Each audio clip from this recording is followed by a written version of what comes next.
I had a beer in my hand and I had to receive the diploma. So I had to get the beer out of my hand some way. It happened to be full. Don't know how that happened. Well, it kind of stayed full, as we saw when you threw it on the ground. If there's anything anybody should have been upset with, it's the fact that you didn't finish that chug. There was just way too much spillage to consider that a successful chug.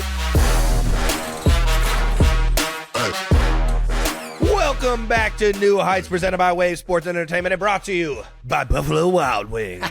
Let's go, Sports Bar. That was terrible. Everyone, you're fired from ever clapping. Didn't sound good. Alongside. Yeah, my claps were ass too, but that's what kind of day it is. New episodes come to you every single Wednesday. Subscribe on YouTube and wherever you get your podcasts, and follow the show on all social media at New Heights Show with 1S. And check out our official fan club at newheightsshow.com with 1S as well. Jason, tell the people what we got coming up, bud. We got another fantastic episode, Trav. This edition is going to present what took place at our first arena live show. So nuts. Pretty special. It was an awesome show in Cincinnati.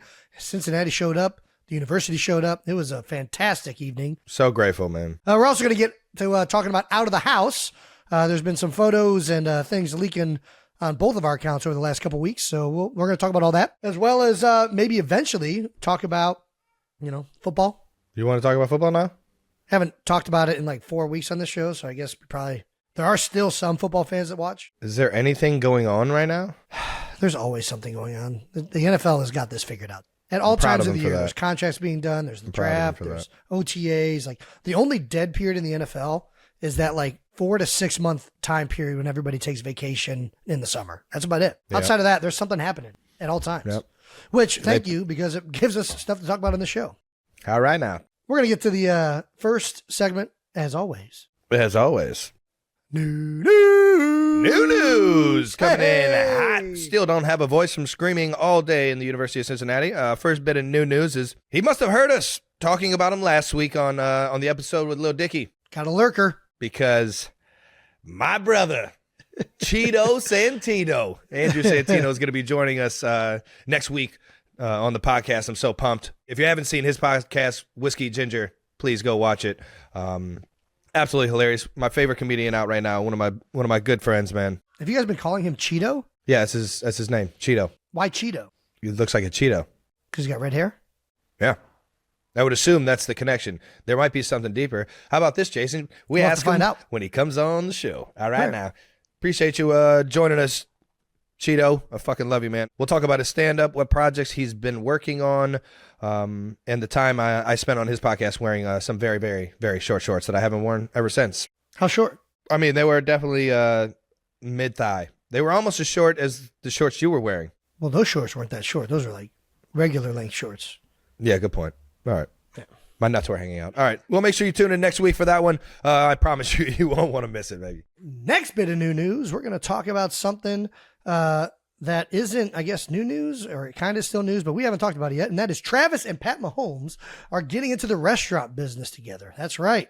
All right, now. Their legendary connection on the field isn't iconic enough. They're now going to connect off the field as partners in the new steakhouse in Kansas City called 1587 Prime. Why is it 1587? Is that a year that's specific to the both of you guys? Nope. Just a couple of random numbers thrown together. No, honestly, it's always been pretty cool to see the support that we get out in Kansas City. So we wanted to make sure we showed that love back. Doing things in the community is something that we're both heavily involved in. And so this time, we wanted to make a restaurant, man. Why not have one of the coolest steakhouses and one of the best hotels in the city, downtown Kansas City at the Lowe's, and it's just it's gonna be awesome, man. I can't wait to show Kansas City our love for food and dining experiences, because that's one thing me, Pat, and the gang love to do, man. We love to just go out and just pig out at all the best restaurants in the world. So we thought we'd have our own rendition in Kansas City, man. Shout out to the Noble 33 group that we're teaming up with. A lot of our favorite restaurants have been with them over the years, and it's pretty cool teaming up with them, knowing just good vibes, good people, good genuine people, hardworking people on both ends, and just love the mashup. Well, this is being called, quote, a modern American steakhouse is the kind of steakhouse it's going to be. It is set to open in 2025, as Travis said, in the Lowe's Kansas City Hotel. Are you guys going to Be like Todd Herman's and Brent Selleck when they opened their bar in Philly and just everyone allow eats all for free. of the Chiefs players to eat for free? Probably not. But yeah. I mean, there'll be times where I'll pick up the bill. I'll pick up the bill, guys. Every now and then. You guys might be able to survive solely on rookie dinners. Do you think there's going to be a lot of rookie dinners enjoyed at 1587? I don't know. Jason, I never had a rookie dinner. They never did that with you, huh? No, not me. Fasano? Come on, Anthony Fasano didn't take you out on a rookie dinner. I think we all might have grabbed dinner, but it wasn't like, hey, we're going to dinner and we're going to pig out and we're going to get the most expensive alcohol we can and you're going to pay for it. It wasn't a situation like that. I mean, it's a pretty ridiculous tradition that the NFL does with rookies. I mean, it's absurd, especially the rookies that don't have a lot of money. Like, I guess everybody has a lot of money, but I feel like the veterans should be imparting wisdom of saving your money and not spending it frivolously on shots of Louis the 13th or whatever the heck that whiskey is. That costs like $200 a shot. So I'd rather not drink warm gasoline. I'm all right on that. I've never understood the whatever. This is for another topic, but what is going to be on the menu at 1587 Prime? I don't know. Probably have some Pat's ketchup. I don't know. Pat has his own ketchup? Well, I mean, he is a big ketchup guy, so I would assume. Is it like fancy ketchup? We know he's a big Whataburger guy. Yeah. Is there going to be fancy ketchup at there might be Prime? There might be. We're putting together menus and everything right now. It probably won't be up and running until after this upcoming season. But yeah, we're putting together all the fun stuff right now. Does Pat dip his steak in ketchup? Breakfast, lunch, and dinner. Everything. Dude, it's just what he does. It's what he's been doing. He'll get like a nice bone-in ribeye, cut it up, and dip it in ketchup. I'm pretty sure I've seen it before. Wow. He's reeled back on it a lot from what I remember, but I've definitely seen that happen before. One of those steakhouses that has like the Wagyu like steak in it. I think every place has Wagyu now. Yeah, I can't tell you exactly. I know we want to keep it kind of like centered around Kansas City and. Am I the only person that's not out sure on Wagyu? if you might be. Yeah. I've had it a few times. A few times? I've had it quite a few times, and it is fucking delicious. I can't just have a steak like a 12-ounce Wagyu steak. I can't do that. That's what I mean. I can have it sliced up. Yeah. It's very rich in terms of its like too much savory, for a full fatty steak. flavor. Yeah. But that's why I usually get like a big old ribeye or a big steak. You put that thing on a taco, woo! You put that thing on like a burger, woo! It's too much for a whole steak. It just by itself is a lot. I feel like I can just feel my arteries clogging as this stuff is dripping down my gullet. That's funny. I'm not. Though. Dripping down my gullet. You and the gullet is hilarious, man. Right down my gullet. It's a good word. Yeah, no, I'm not sure what's on the menu. I'm not really even sure what's going to be specific to me and Pat in the restaurant, but we're definitely going to put something together. We're excited about it. Shout out to Noble33. Shout out to Patty Mahomes, and shout out to Kansas City. We've been wanting to keep doing fun stuff for you guys in the community, and hopefully you guys can get excited for this one. There is a question from a 92%er out there on Club 92 from Mad Dog B41. Will Jason be providing the cows for Travis's new steakhouse? I can say that before Travis answers. We don't have enough cows to provide a whole steakhouse with meats, but we can provide a steak. Maybe one of the steaks is a Jason. I mean, I don't want to leap to conclusions. It's Travis, it's your steakhouse, but you want one of my cows for a steak, like a nice maybe ground beef. No. Let me take a gander at these cows. See what these cows look like. Fair enough. That's a no, ladies and gentlemen. And we're also been nominated for more awards. That's right. First up, we've officially been nominated for 4 Webby Awards. How about that? Podcast co-host, which I guess would be Travis and I. Podcast Best Video Series, which I don't even know what that means. Podcast Best Sports Podcast, which, again, I think that's us. Social Content Series of Sports Podcasts. Dude, which, Jets Jake. That's a direct shout out to our one and only Jets Jake. That's right. Can't get a yard in the NFL, but he's up for a Webby. That's right. We're proud of him for that. The lead social producer for New Heights is up for his own Webby. How about it? I don't know. Is this a votable thing? Thank you most importantly to the 92%ers for continuing to tune into the show. You guys are what makes this show fun every single week. We enjoy doing this. We have no idea what we're embarking on each and every week. No idea. But we enjoy bringing it literally the 2 most clueless guys to ever be up for an award. There's a lot of support in this room from a lot of people that you don't get to see on camera as often as Travis and I. And they're really what make this show. As you can see, I'm always looking over here, and that's because I'm directly reading everything that Brandon has written down. None of these thoughts are mine. I'm Ron Burgundy. If you wanted to help us sweep all 4 of these categories, there is still time to vote for the Webby People's Voice Award. Voting closes tomorrow, April 18th, so you know what to do. 92%ers and Swifties, of course. We'll put all the links in the episode description. Let's help Jets Jake get his social producer, Webby. I think that'd be a big one for Jets Jake. He'd be able to wear it proudly. Let's do it. It has also just been announced, as we're taping this, that we are finalists for Best Sports Podcast at the Shorty Awards. The other finalists are All the Smoke, Nightcap. It's a great one with shout out to Unk. The Joel Klatt Show, Big Noon Conversations, as well as the Mina Kimes Show featuring Lenny. Don't know who Lenny is, but I know who Mina Kimes is, and it's probably great. You can vote for us daily through April 30th at shortyawards.com/vote.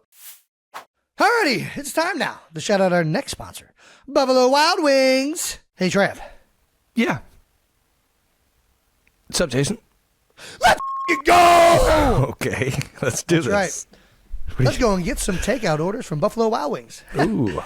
Go. Buffalo Wild Wings, go. All right, now, for 92%ers who didn't already know, takeout and delivery from Buffalo Wild Wings is now officially called Buffalo Wild Wings, go. And right now, until April 30th, when you order with Buffalo Wild Wings Go, you can get 6 free wings with a minimum purchase of $10 and promo code GOWINGS. Let's go! Jason, what beat-up sauce are you getting with your 6 free wings? Oh, man, I know this is not fancy, but honey barbecue, probably. I love their honey barbecue. I've always been a fan of their honey barbecue. It's damn good. Honey barbecue. Yep.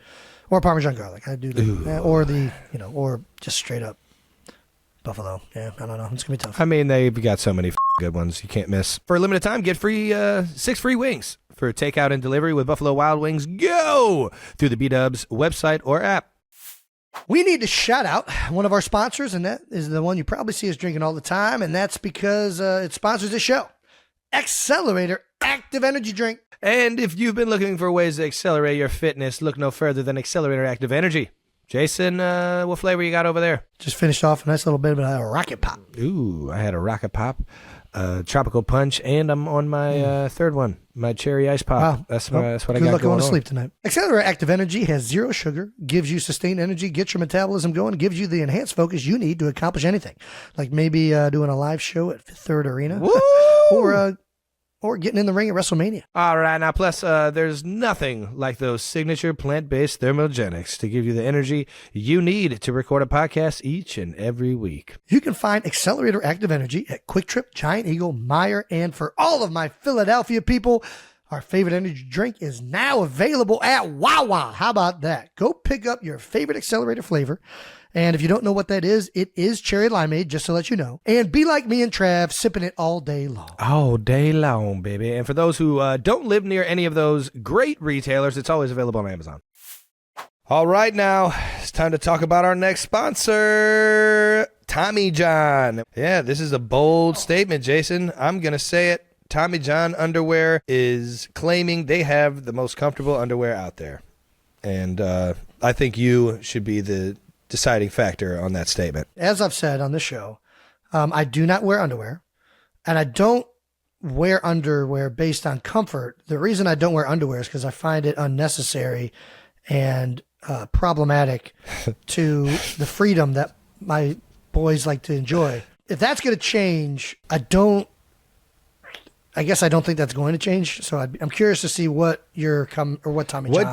When do you wear underwear? What situation do you actually wear underwear? Every time I'm working out, like if I'm doing something physical, I'll wear like my thighs chafe, so I do have to wear. So chafe, okay.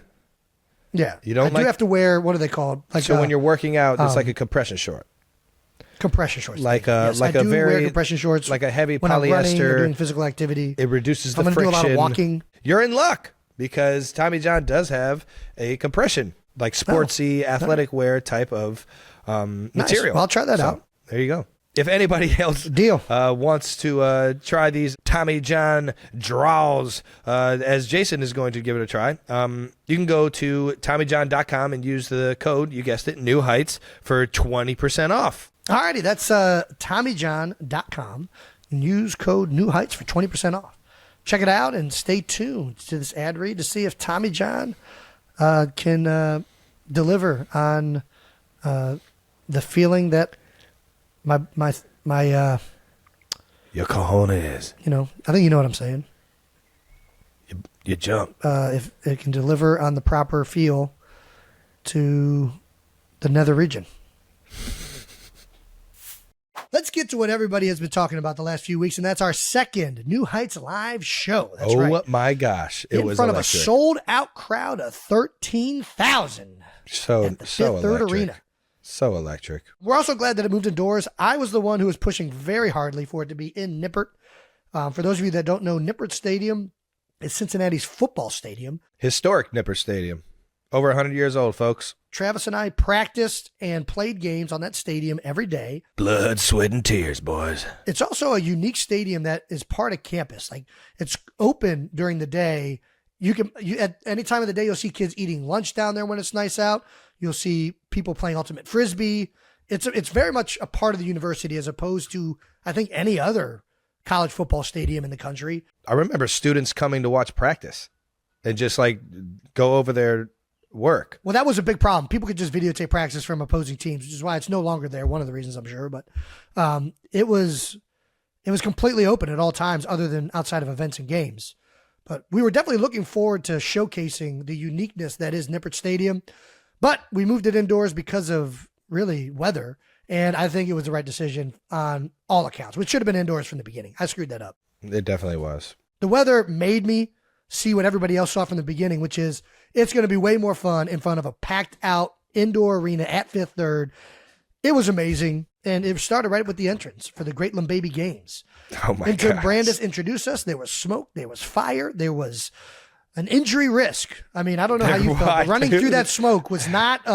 We had no idea what was on the other side. I thought I was going to just run through somebody, just like take out 10 cheerleaders. It was literally running blind for a good like 10 to 15 feet too. It wasn't just like, oh, you're through the wall. It was like. Dude, I was like just making sure I didn't kill somebody. And then there was the blue tarp for the first Lumbaby Games like event was right there, and I kind of tripped on it. I stepped on it in an awkward way. Feet. Dude, I stepped on it. It has nothing to do with dragging my feet. It was the fact. You were dragging your toe like you were trying to stay in bounds in the end zone. What? Just random toe drag, dude. I stepped on it though in the mist, and I was like, oh no. But you didn't because you're a good lesser athlete. Yeah. Well, the intro was electric. The fans were in it right from the get go, and let me tell you guys, this was. I mean, the whole night was over 4 hours long. It was a long day. I didn't even realize it was that long. I just felt like we were in there enjoying the hell out of it. We started at 7 and ended after 11 o'clock. It was a long day. There was one intermission, which we needed badly. But the fans at all times were into it. They were cheering. They were yelling. They were throwing things. It was a fun evening. There's also a great video of us dancing on stage before the game started. One of the 92%ers got this, and I think I can pretty much squash any doubt of my dancing abilities with this video right here. I think I finally put to rest anybody's opinion that I can't dance because I don't do other people's moves. I'm an original content creator. That move is called the linebacker jiggle because you need your knees inside your toes as a linebacker to be able to explode in any direction. Everybody knows this. Everybody knows that. But you also need that hip flexibility to be able to make a tackle. So to me, it's demonstrating my linebacker ability with this dance move right here. That's pretty good. With great rhythm and gracefulness, if I might add. Yeah. You still had the jeans on at this point, so it was a little stiff, but. Well, the jeans they're very stretchy. You got nice, comfortable Wranglers. What are those things? I don't even know what brand that is, but they're broken. I had to toss them after the event because I ripped a hole in them. And oh, that's what happened. Well, there was a bunch of ass sweat, and then when I took them off, I realized that there was a hole in them as well. And I don't know at what point probably in the show ripped it doing this thing. Yeah, right here. No, I mean this isn't right here. It wasn't this. This is a move that wouldn't rip them, but something I did. Did. All right. Well, I was impressed. I even gave you your props afterwards. I was like, okay, Jason, I see you. I see you busting it out, showing how. Who the fuck is Patricia L? Who the hell is this? What happened? Wow, you can really see the difference between moves in the short clips. Jason, very jerky, whereas Travis hips, legs, movement just seem to flow. I'm very flowy. I am very flowy. The fuck does Patricia L know? What does she know? Huh? Listen, I was going for jerky. You got to be able to show explosion. Explosion happens jerky. Thank you for telling Jason that he's not smooth. I like showing off jerkiness because it shows that I have impeccable explosion. That's a good point. I'm not sure. So what is she saying? She's not saying anything bad. She's saying that it's jerky. So it might not even be, I think you're just reading it in a negative way. You're right. Patricia, I take back what I said. Kaylee 18799 said, what is Jason doing? Now that seems to be a shot. That was a shot. No, well, she just didn't know. She's asking. And then she's crying because she doesn't know. Like those aren't, some people put those as laughing tears, but she's literally crying because she wants to know what that incredible dance move that I just pulled off was. You have a unique way of reading things. And we've already been over this. That's the linebacker shuffle. All right. Bluey Ediva 289 on Twitter doesn't even look as if they're dancing to the same music. I thought it did. I thought we were. Yeah, we're both in the same rhythm. Yeah. Jason just looks like a Sims character.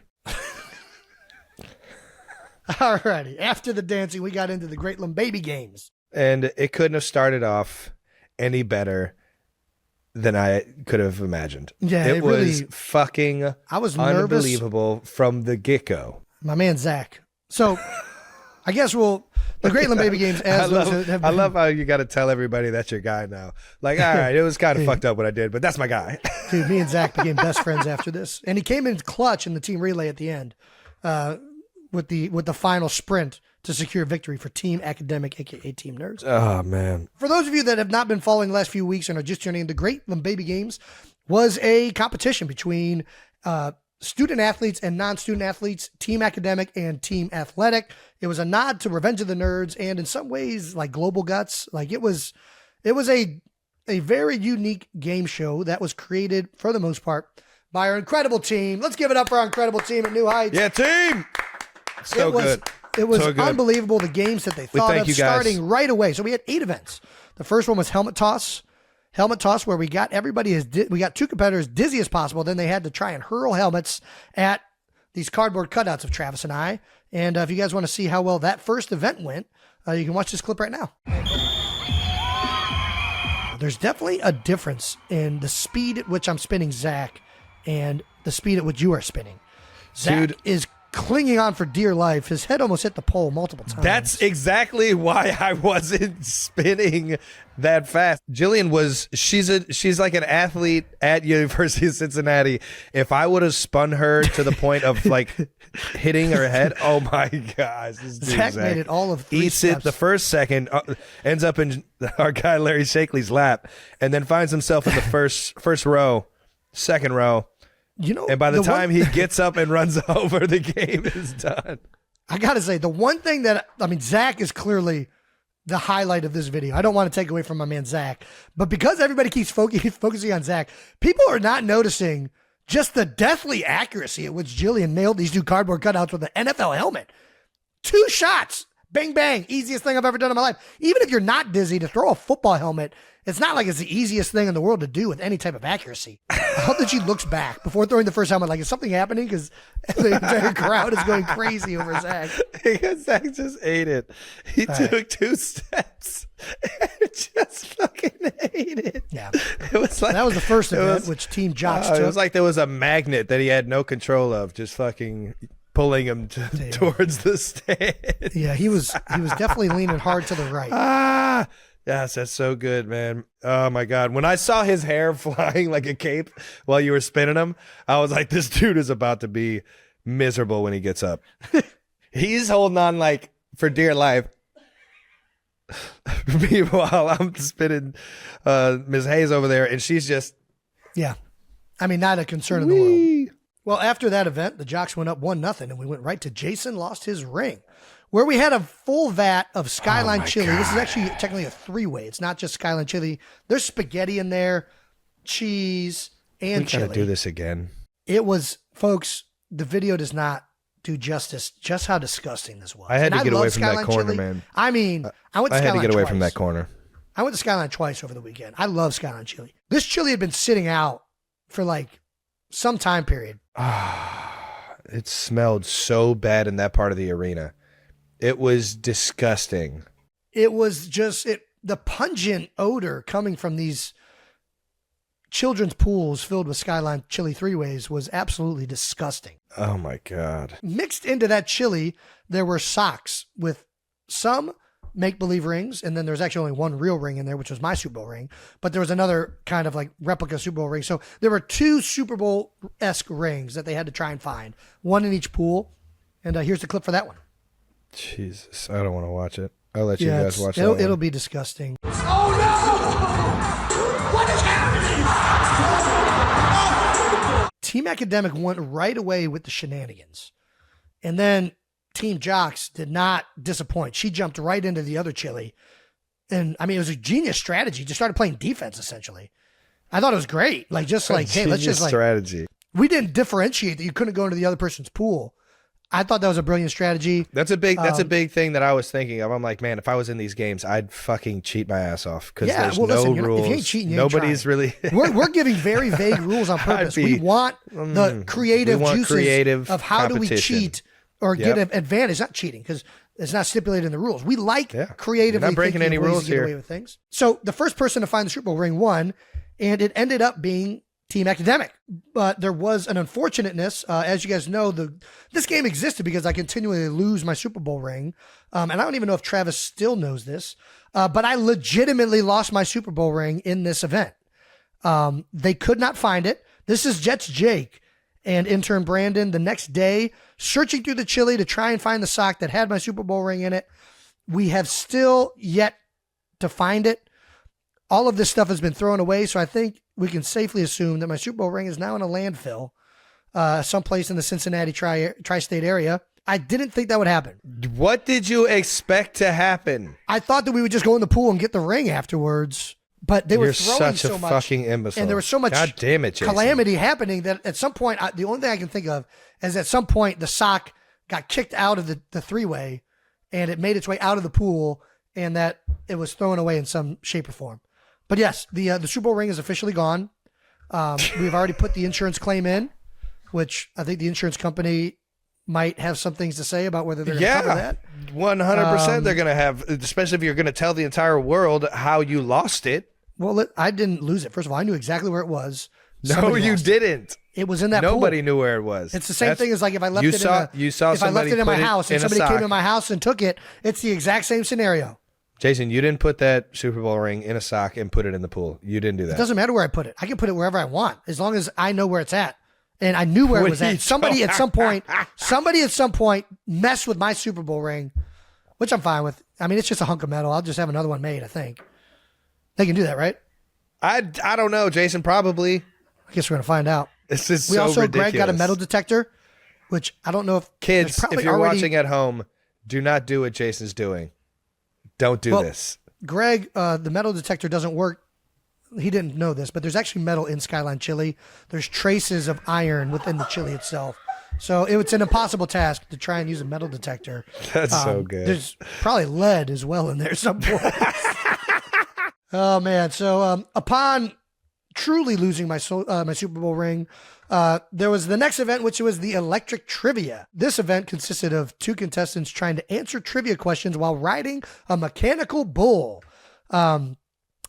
Shocker, it didn't go well. Neither the Godfather nor the Team Nerds competitor offered much of a valiant effort. I will say also, incredibly hard questions. Like, it was like inside joke questions. Like, they couldn't just go with regular trivia. Our team had to go with like New Heights related trivia. Yep. You got to watch the show, guys. If you're going to enter, you got to watch the show. Apparently they were not big 92%ers because there were also some questions that I didn't know. There was like, there's no chance they're getting this. I forgot all about this.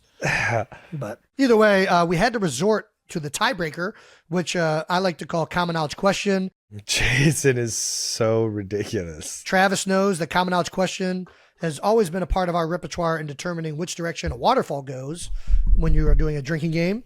But you can watch that at some point. That'll be up and you'll find out how that works, but essentially just ask a question that you know both people should know the answer to, and the first person to blurt out the answer, there's no buzzer, it's just say it as fast as possible. Say it as fast as possible. If it sounds like the same time, you just call it a tie and you go to the next question. There's got to be a clear winner, and the undisputed winner was Dante, the Godfather. That's right. Hungry Bearcats run faster. Hungry Bearcats run faster. Trav, you this was get this one? Yeah, this one was pretty tough. I'm not gonna lie. I didn't think this was gonna be a great ending. I was actually encouraging the crowd to chant "puke" to just get it over with. I just wanted it, because it was. Did we ever stipulate that puking would get you disqualified in this event? I think it's just. I think you said it midway through. I think you said it midway through. You're like, "Oh, she's about to puke. If she does puke, she is disqualified." Yeah, I had to stipulate that just so everybody knew. I probably forgot to say this at the beginning. This is the longest fast eating competition that anybody's ever had, and it's only 3 hot dogs. I'm not exaggerating. I ate 3 cheese conies that night, casually, faster than they ate 3 for speed. It was alarming. The slowness at which both of them were eating. I talked to both of them after the race, and neither one of them eat chili. So neither one of them had ever had Skyline chili, which is rightfully so. You should never actually eat that shit. All right. Juliet, look at this picture of Juliet. She was struggling. Let me tell you, folks. I was Juliet struggling was having watching major issues Juliet. getting this chili dog down, and we found out that she's actually from France. She was a good sport about it, though. Upon being a heptathlete, which apparently she's a very good track runner, so the expectation was high for her to do this drill well. The American Skyline chili was just too much for her French palate to enjoy. She was really, I don't even know if you could count how many times she dry heaved while this event was happening. If it was a hot dog of foie gras, yeah, she would have nailed it. She would have fucking rolled through that shit. Yeah, if it was like a croissant with brie cheese and some duck, she would have it would have been like a wow. But with the Skyline chili, she could just you could tell she was questioning being in America the entire time she was eating that. What the fuck am I doing here? Yeah, no, I felt bad for her because I would have probably have done the exact same thing she did. And just so everybody knows, they didn't pick their events; they just got randomly thrown into these events. Well, I think they got to pick, but they got very vague descriptions of what the events were. That is correct. You said it correctly. So I think they found out that this was a running competition. They're like, hey, let's put the track athlete in this one. Little did she know. That's what we told him. I don't know what they told him. It's going to be, bro. It's going to be a relay. Yes. Oh, my gosh. That's so fucking That's fucked up, to be honest. That's how you trick them. They both went for it, though. And let me tell you, as many times as Juliet dry heaved, she never gave up. She kept trying to get that chili dog down. I would as soon as the girl Brooke would have ran off and she had Juliet hadn't even finished half of her coney, I would have just been all right, this race is over. I'm not guzzling these things down any faster than what I am right now. And she's clearly out to a head start, and fuck this. The perseverance that Juliet showed. She probably has chili still somewhere in her teeth. It was inspirational, Juliet. And then the Kelce computer, I don't know if you can hear it from the clip, but the nerds were the best at understanding the family feudness of this event. They were in with the crowd because there were people shouting out these answers, folks. And I know that they were doing it because we were the furthest away in the middle of the stage and we could hear every single people that were shouting it out. And they were right every single time. All they had to do was say the answer that was being shouted by the entire stadium. And the nerds were the only team able to figure that out. Nerds took Kelce computer. Then we leapt into the Tush Push, which was an event, which I don't know why it was called the Tush Push. Probably just a branding thing because everybody knows what the Tush Push is, but it was a contraption from our friends over at Party City. Gotta love it. Had a duck and a jump thing. Here's the clip of that. This is a clip of me actually in the beginning testing it out. And let me tell you, it's pretty good. It was hard to, it's bouncier. There's something about a fat guy jumping in Tim's that's just, it's impressive. Watchable. It's almost, I don't know if it's impressive. Satisfying to the eyes. I don't know why. I don't know if it's impressive, but it's fun to watch. I was smiling the entire time watching you do it. I'm just it's coming. One of these times he's not going to be able to get over. Hey, girly. You made that? Good job. Sorry. Why was showing me a fish she made? All right, good. Nice. What kind of fish was it? Was it flounder? Goldfish? It's a blue fish. It did have a flounder. It was very flat because it was two-dimensional, which I feel like flounder. It was a fluke. It's the only two-dimensional fish out there. Right. All right. Go ahead. But who won Tush Push? Oh, Tush Jocks. Push was Jocks. Yeah, Jocks. Which there's not a video flying of this colors. one. I'm not going to lie. Sahidi just ate it. Just kept eating it. She made this competition she less even about jumping, and she just like decided at some point, she was like, I'm just going to out-muscle these girls. We didn't clarify. We should have clarified that if you get touched by the... You're out. You're out. I mean, she at one point was making no effort. That's what I'm saying. Her thighs have got to just have bruises all along that right side of her.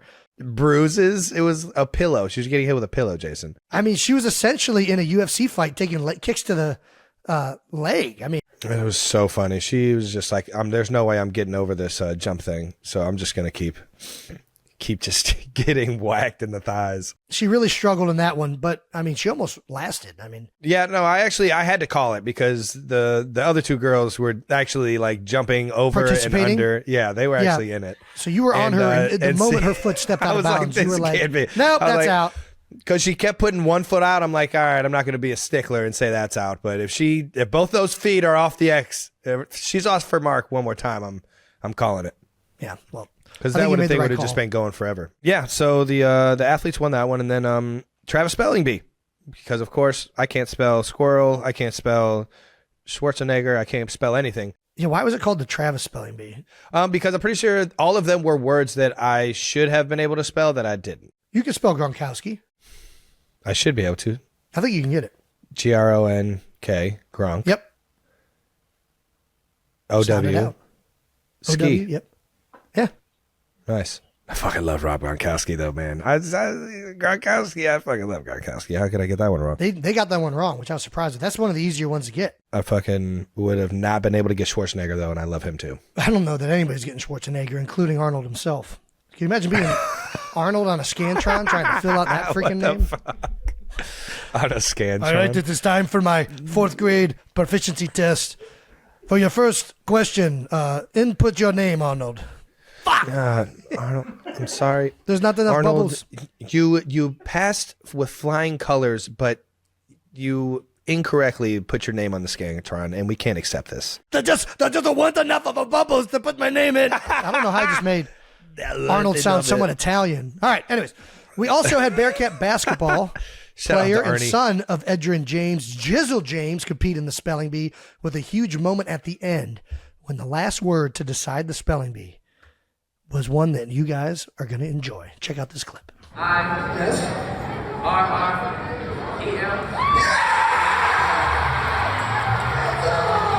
The double R will get you. Nailed it. It'll get you. You either know it or you don't. It's one of those Only things. Only question Jizzle got right the entire competition, but he passed it with flying colors for his team. And the Jocks take the Travis Kelce spelling bee. It's impressive. That's one of those when you're looking at it, you think the relay race, Jocks are going to win that one. Spelling bee, nerds are going to win that one. Yeah. Not the case in the little baby games. That's right. Not in the case of the little baby games. And then out of nowhere, we just decided that the last game was for all the points. Yeah, so well, we knew that going in. We knew that in order to make the last game the most exciting, however the first 7 events went, it was going to be worth the necessary amount of points to put either team over on the other one. So it was always going to come down to the sports pod relay race. So ridiculous. And Team Academics crushed it. Team Athletes really got stuck finding the jeans for Jason. Was there ever jeans? There was. They found it eventually. As soon as I see her hightail it, nobody's checking if she fucking saw your name on those jeans. I'm just grabbing a pair and I'm hitting it. I'm running right over it. Nobody checks. Of course they didn't check. They just assume like, oh, shit, there's no punishment. Like, just grab a pair of jeans. just act like it. Fake it till you make it, kid. Like, come on now. Get called out before you lose. Like, no, that's not the right ones. Oh, okay, fine. I'll go back and look. I didn't even know. Oh, I thought it said, it said jeans. I thought it said Jason. Oh, that's Levi? That's Levi? I thought that said Jason. So either way, Jocks with a come from behind victory. Sahidi again struggled with the squirt squad game. She really just could not get that water into the bucket. Finally gets over to the jeans, but the nerds really took the lead on the jeans section and officially became the winners of the first ever Great Lumbaby Games. Let's give it up for the nerds.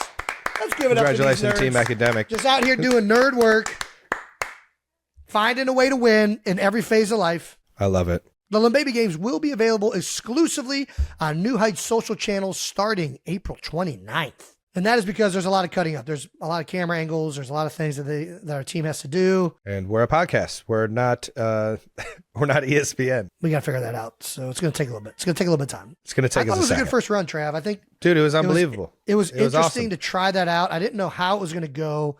Luckily, the University of Cincinnati really came through, as well as Party City. So fucking cool, man. And of course, our own team at New Heights. Somehow they made this shindig happen.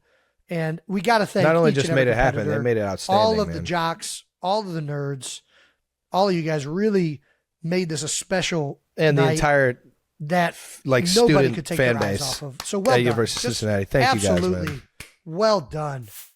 All righty, a couple of weeks ago, I told you all about my health and fitness goals now that I've retired. And something that's helping supplement that for me is, of course, AG1, baby. AG1 gives you vitamins, minerals, pre and probiotics, and more fuel for your body. And make sure that you're hitting your daily nutritional needs. That's right. Even the best diet has gaps in micronutrients. And that's what AG1 takes care of. Rather than trying to take a handful of different supplements, AG1 is the one easy scoop mixed in water. It's easy, healthy habit to add to your routine. That's right. Taking care of your health shouldn't be a hassle, and AG1 gets that. With just one scoop, you're covering all of your bases.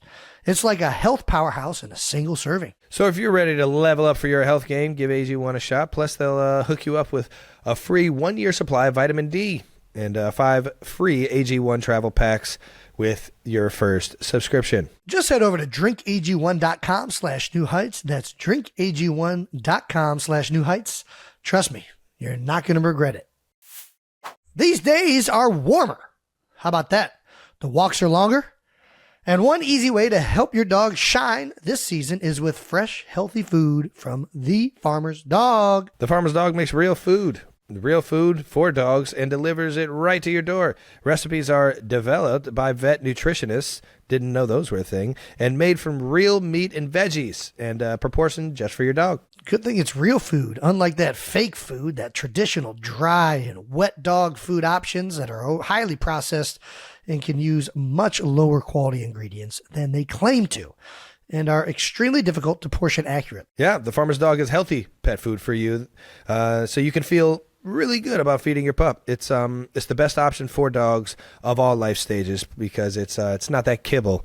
It's not the canned goo. It's real healthy food. Doesn't matter if your dog is young or old, it's always the right time to begin investing in their health. Get 50% off your first box of fresh, healthy dog food at the farmersdog.com/New Heights. Plus, you get free shipping. Just go to thefarmersdog.com/New Heights to get 50% off. That's thefarmersdog.com/New Heights. Let's talk about our next sponsor, Shady Rays. Shady Rays is an independent sunglass company offering a world-class product rated 5 stars by over 300,000 people. All right, get ready for the season ahead with quality shades built to last. Our friends at Shady Rays have you covered with premium polarized shades that won't break the bank. Their shades have, very, very rare. And their shades have very durable frames and crystal clear optics, making them the perfect choice for all outdoor adventures. Shady Rays also has hundreds of options to choose from, so you're not just like forced to find anything. You're forced to find the perfect pair that match your style. And if your shades ever go missing or take an unexpected hit, don't sweat it.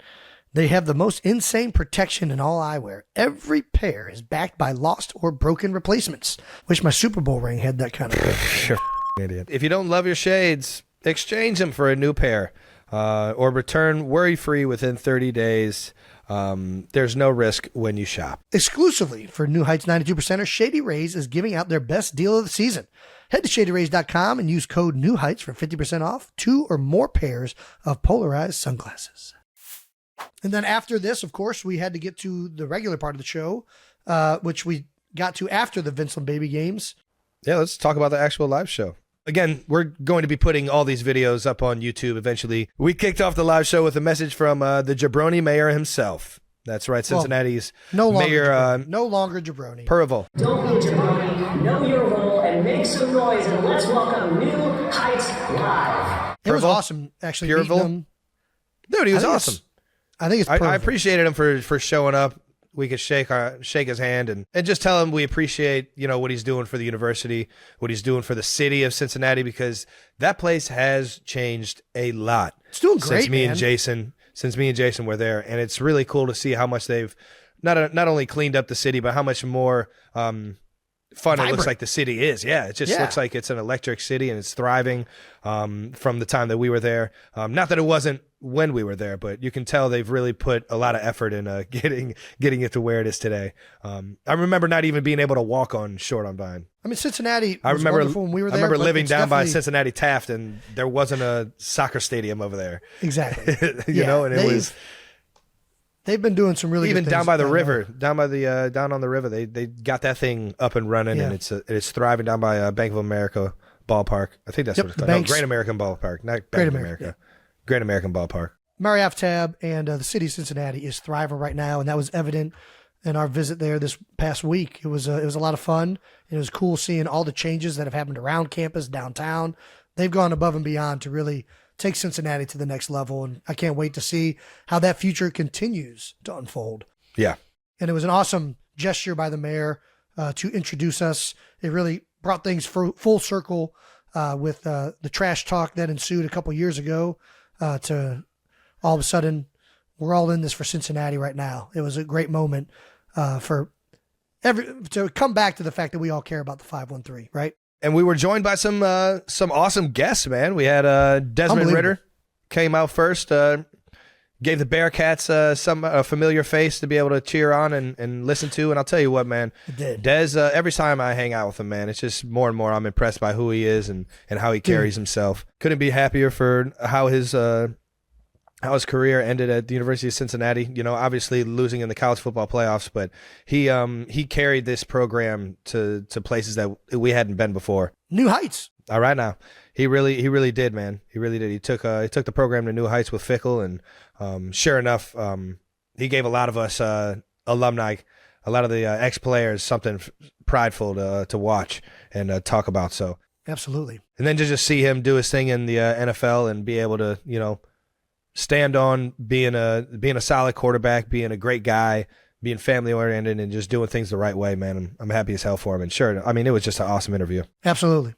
Great person, great Bearcat. Can't wait to see what he does this year in Arizona. A little bit fresh start, which sometimes is the best thing you need. Yeah. What Des did at Cincinnati speaks for itself. He's the most successful quarterback in the history of Bearcat football, as much as Zach Claris will probably be upset that we're announcing that. Our former teammate, who we love, Antony Pike. You just can't dispute what Ritter was able to accomplish. And don't get me wrong, Zach appreciades Des. He gives Des all the love. We just love Zach Claris. We do. But I also love Des, especially after interviewing him on the show. You could just tell what an unbelievable teammate, leader, and just overall how important it is to him. And, a little bit upset that he didn't have a great Uncle Woody story. He was so straight-laced that he didn't have something that was ridiculous, but I think that's what you want in your star quarterback. Yeah. Either that or he just knows what he's doing and he ain't letting the cat out of the bag. That's your point. Then we had former Chief turned Cincinnati Bengal Orlando Brown, one of my favorite teammates of all time, man. That's right. Talking about his dad's water boy moment to get him sometimes you just got to tap in. You just got to go somewhere that nobody else knows how to get there, man. And it's so cool hearing some of the stories that Orlando shared, not only with his time in Baltimore, Kansas City, but obviously now that he's a Bengal in front of that crowd. It was pretty cool to see. Yeah, and lastly, I think the crowd was crazy all evening, but there was one moment when it got easily the loudest that it could possibly get in that building. And that's the moment Joe Burrow came out of that tunnel. I mean, yeah. Joey B everybody did lost not disappoint it, man. One bit. No, he was, such a good dude, man. Such a good great dude, such a competitor. He shared great stories. He's obviously a known big alien guy. Oh, that's where we share, baby. We big on aliens. We don't want to spoil too much of our conversation with Joe, but he was more than open about a lot of things that have taken place throughout his career. And kind of what's happening currently, and also with who is the spicier white boy, Travis or Joe. It was Joe awesome. Shiesty. It was awesome to see him. Incredibly nice of him to agree to come on the show, as was Orlando Brown and Des Ritter.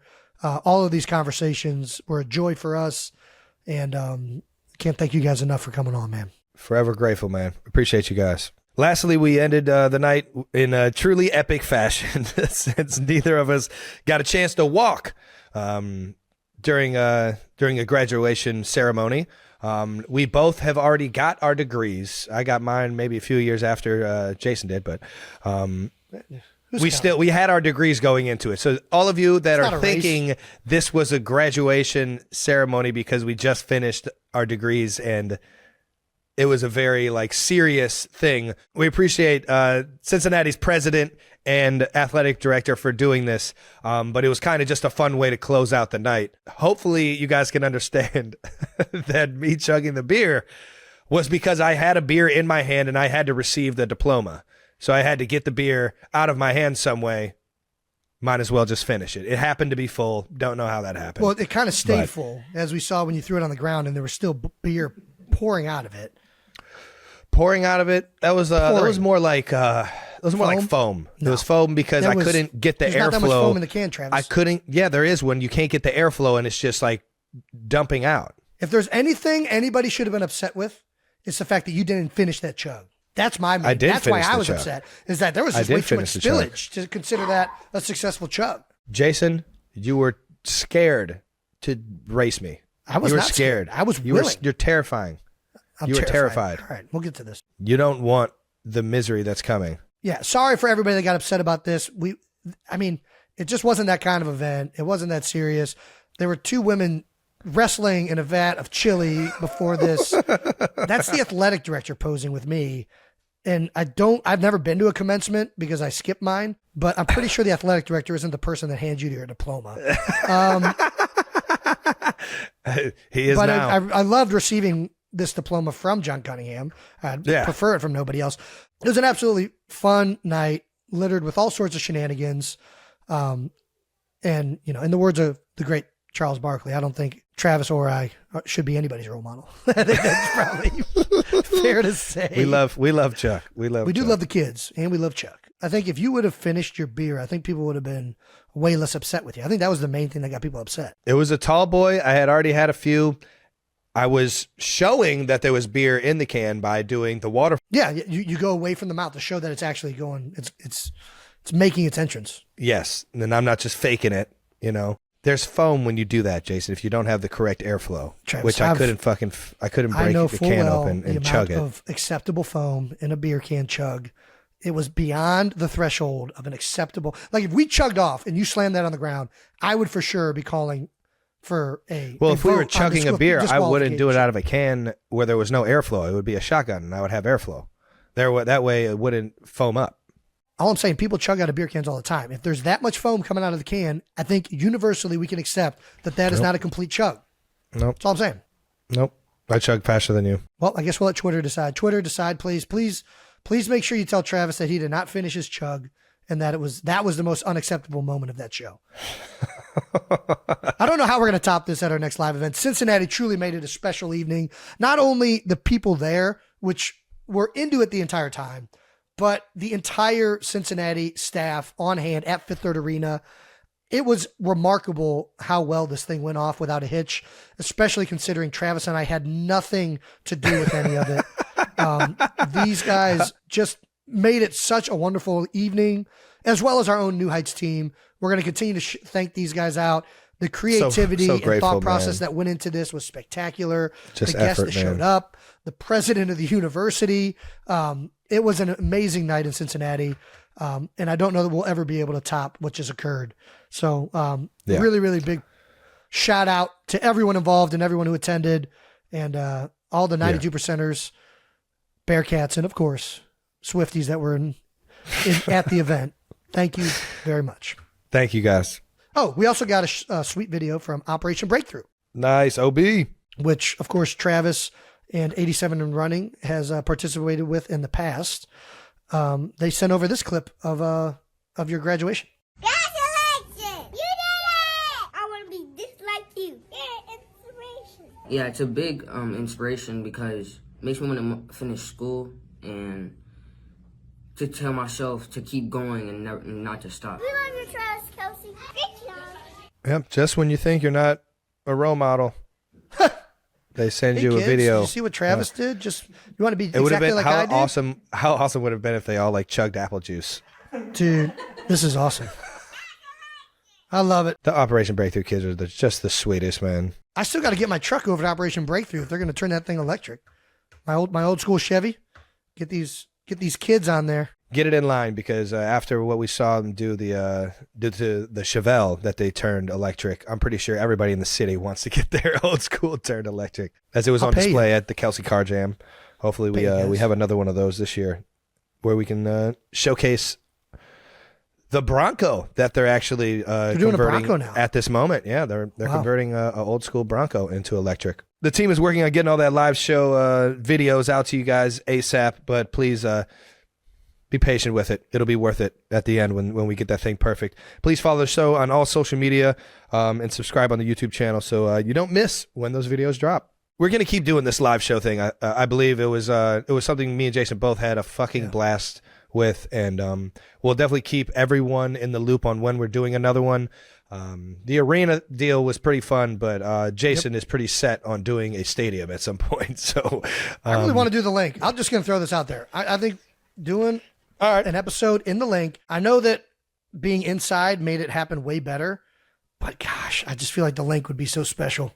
Well, the link is the fucking link, and if you have an event in the link, it'd be unbelievable. But the link also holds 80,000, Jason.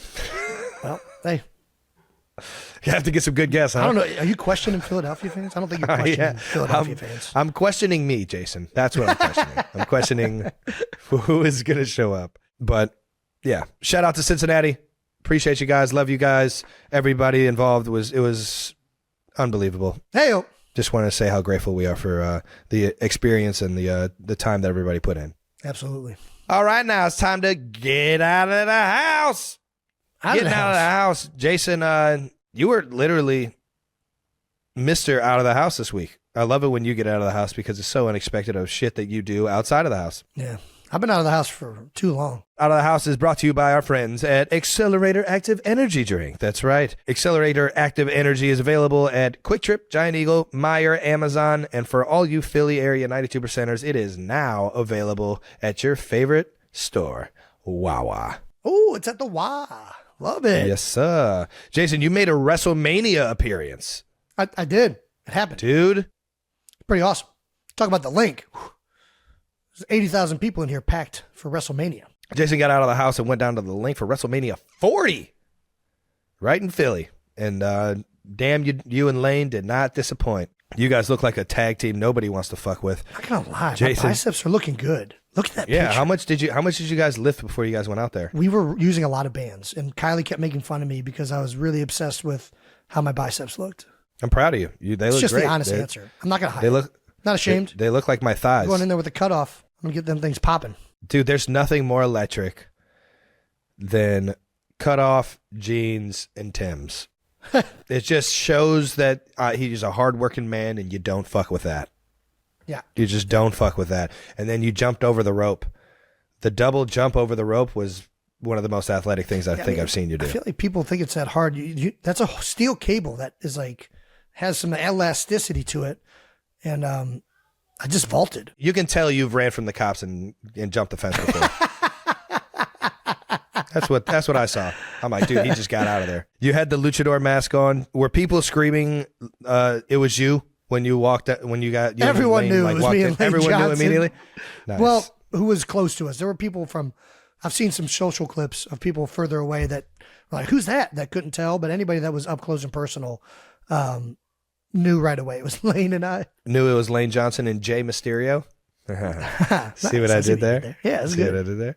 Dude, Rey Mysterio was one of our fucking favorites. He was like he was one of the guys that he was an acrobat. He was just aerial at all times, just doing flips and just cool ass shit. What was that Nintendo 64 game with it was like WCW versus NWO? Oh yeah. Yeah. Oh yeah. You want to talk Ray about was the one that like it was the most fun to play with him because he could do all the different acrobats and finishing moves. All the cool shit. It was awesome. God damn, that just took me back to all those fucking sleepovers when we were 10 years old. It's a great game. Very solid game. When did you find out what you were exactly going to do at WrestleMania? We knew that we were going to be involved with these masks, but we didn't really find out the full extent until pretty much like 2 hours right before the show. There's like a little Attaboy. backstage area that you're kind of like figuring things out. Nice. So they're like, it's like a New Heights production. You just find out like 5 minutes before you go out there what's going on. Pretty much, yeah. And the whole time I thought we were kind of like behind the 8 ball here, but it looks like we're pretty spot on with the best productions in the world. we knew we were on Ray's team, which they didn't have to tell us that. So from there, it was just, Operation Get It Done. Yeah. Also, I thought Rey Mysterio was going to be way smaller. You and Rey Mysterio are the exact same size. We are the same size. You can tell just by that photo alone. Don't look at the next one. Oh, yeah. I didn't see the biceps not looking as good in that one. So at one point, I think Lane wanted to take his shirt off. He's like, hey, you want to take your shirt off? So then I ripped mine off like the Hulkster. And then I proceeded to look like, I was trying to keep my shirt on because I'm really developing this Bert Kreischer. I feel like I'm still in Bert Kreischer's freaking bit. And I don't want to steal your bit, Bert, but I feel like this was a big bear. This is an acceptable time to have that shirt off. You're just a big bear. That shit's hilarious. I could say that it was fun as hell watching you up there, knowing that we used to fuck around as WWF and WWE fucking jabronis as kids, man. It was cool to see you up there having some fun. Oh, dude. You also got to meet The Rock backstage, dude.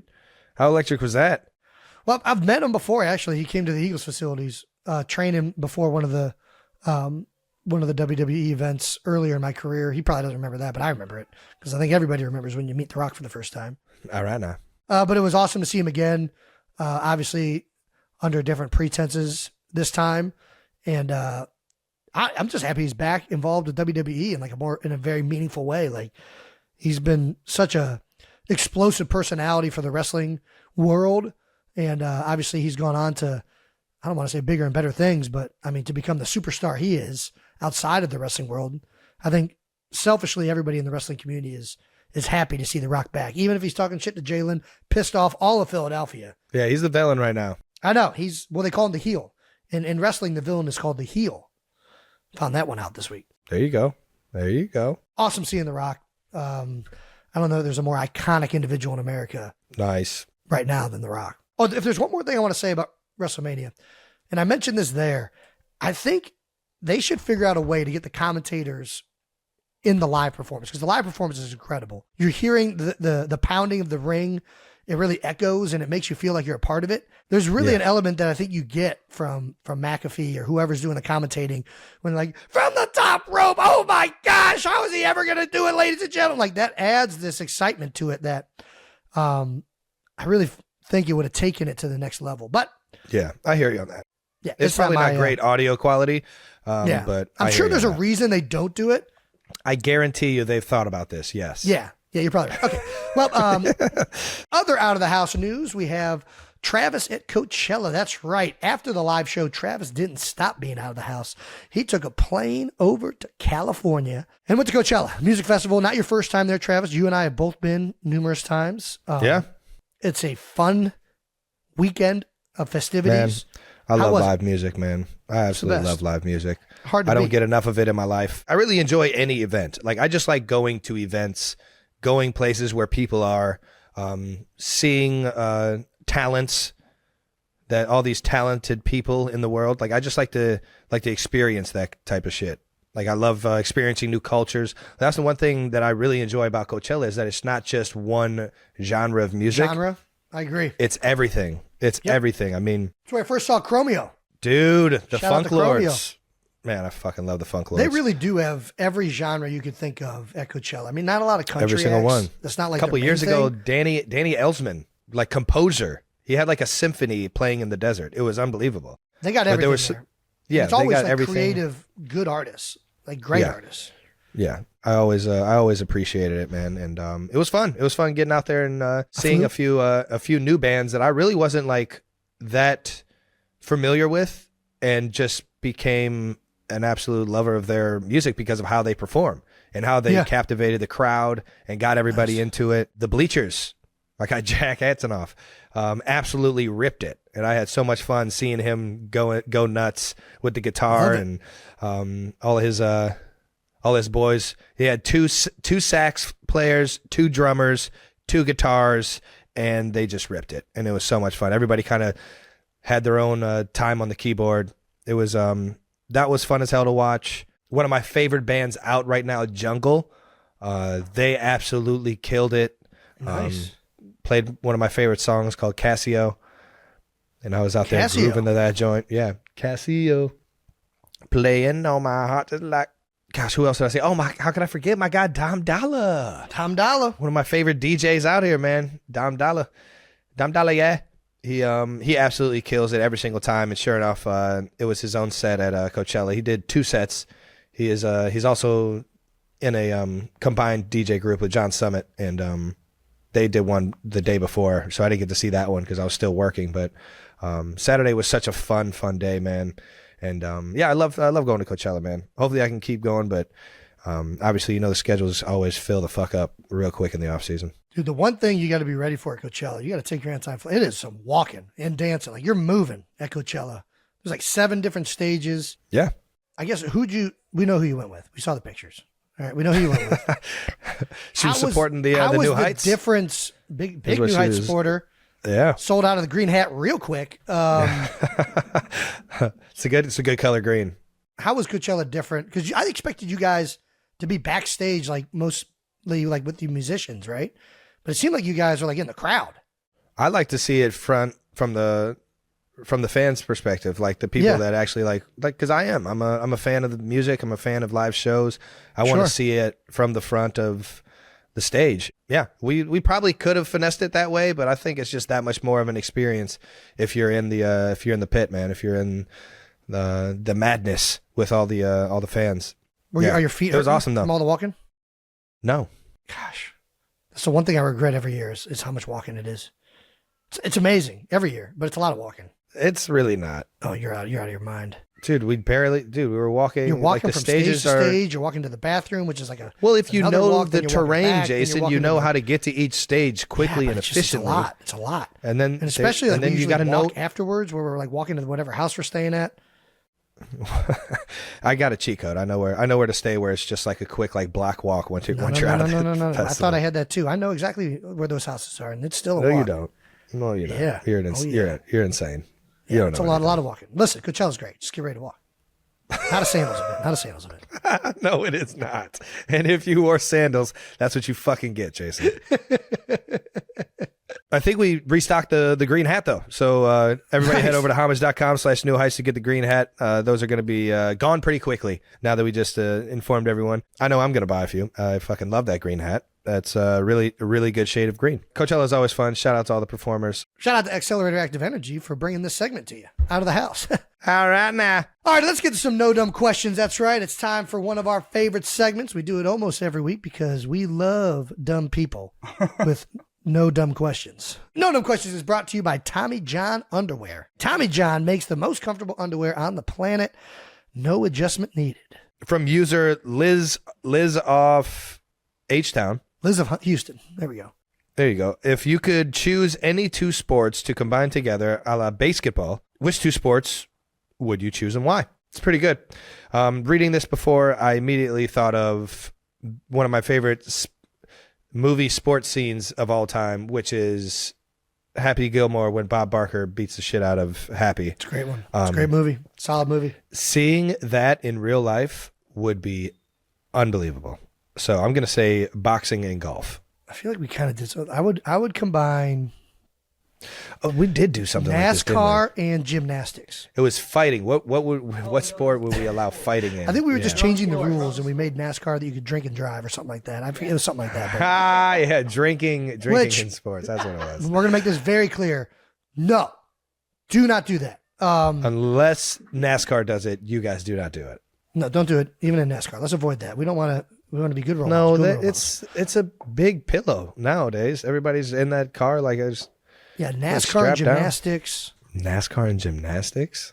This has just become Evel Knievel or some shit. They got to do like the floor mat while like a NASCAR, you got to jump over the car while it's moving full speed. This just sounds like Nitro Circus. You got to do, and you got to land it. You got to stick the landing. The car does like a bunch of flips and sticks it. They'd have this actually with monster trucks. It sounds like monster trucks. I'm not going to lie, but with regular cars, and it's probably some of the things that these monster trucks are doing when they fly in the air. Monster trucks are cooler. Are unbelievable.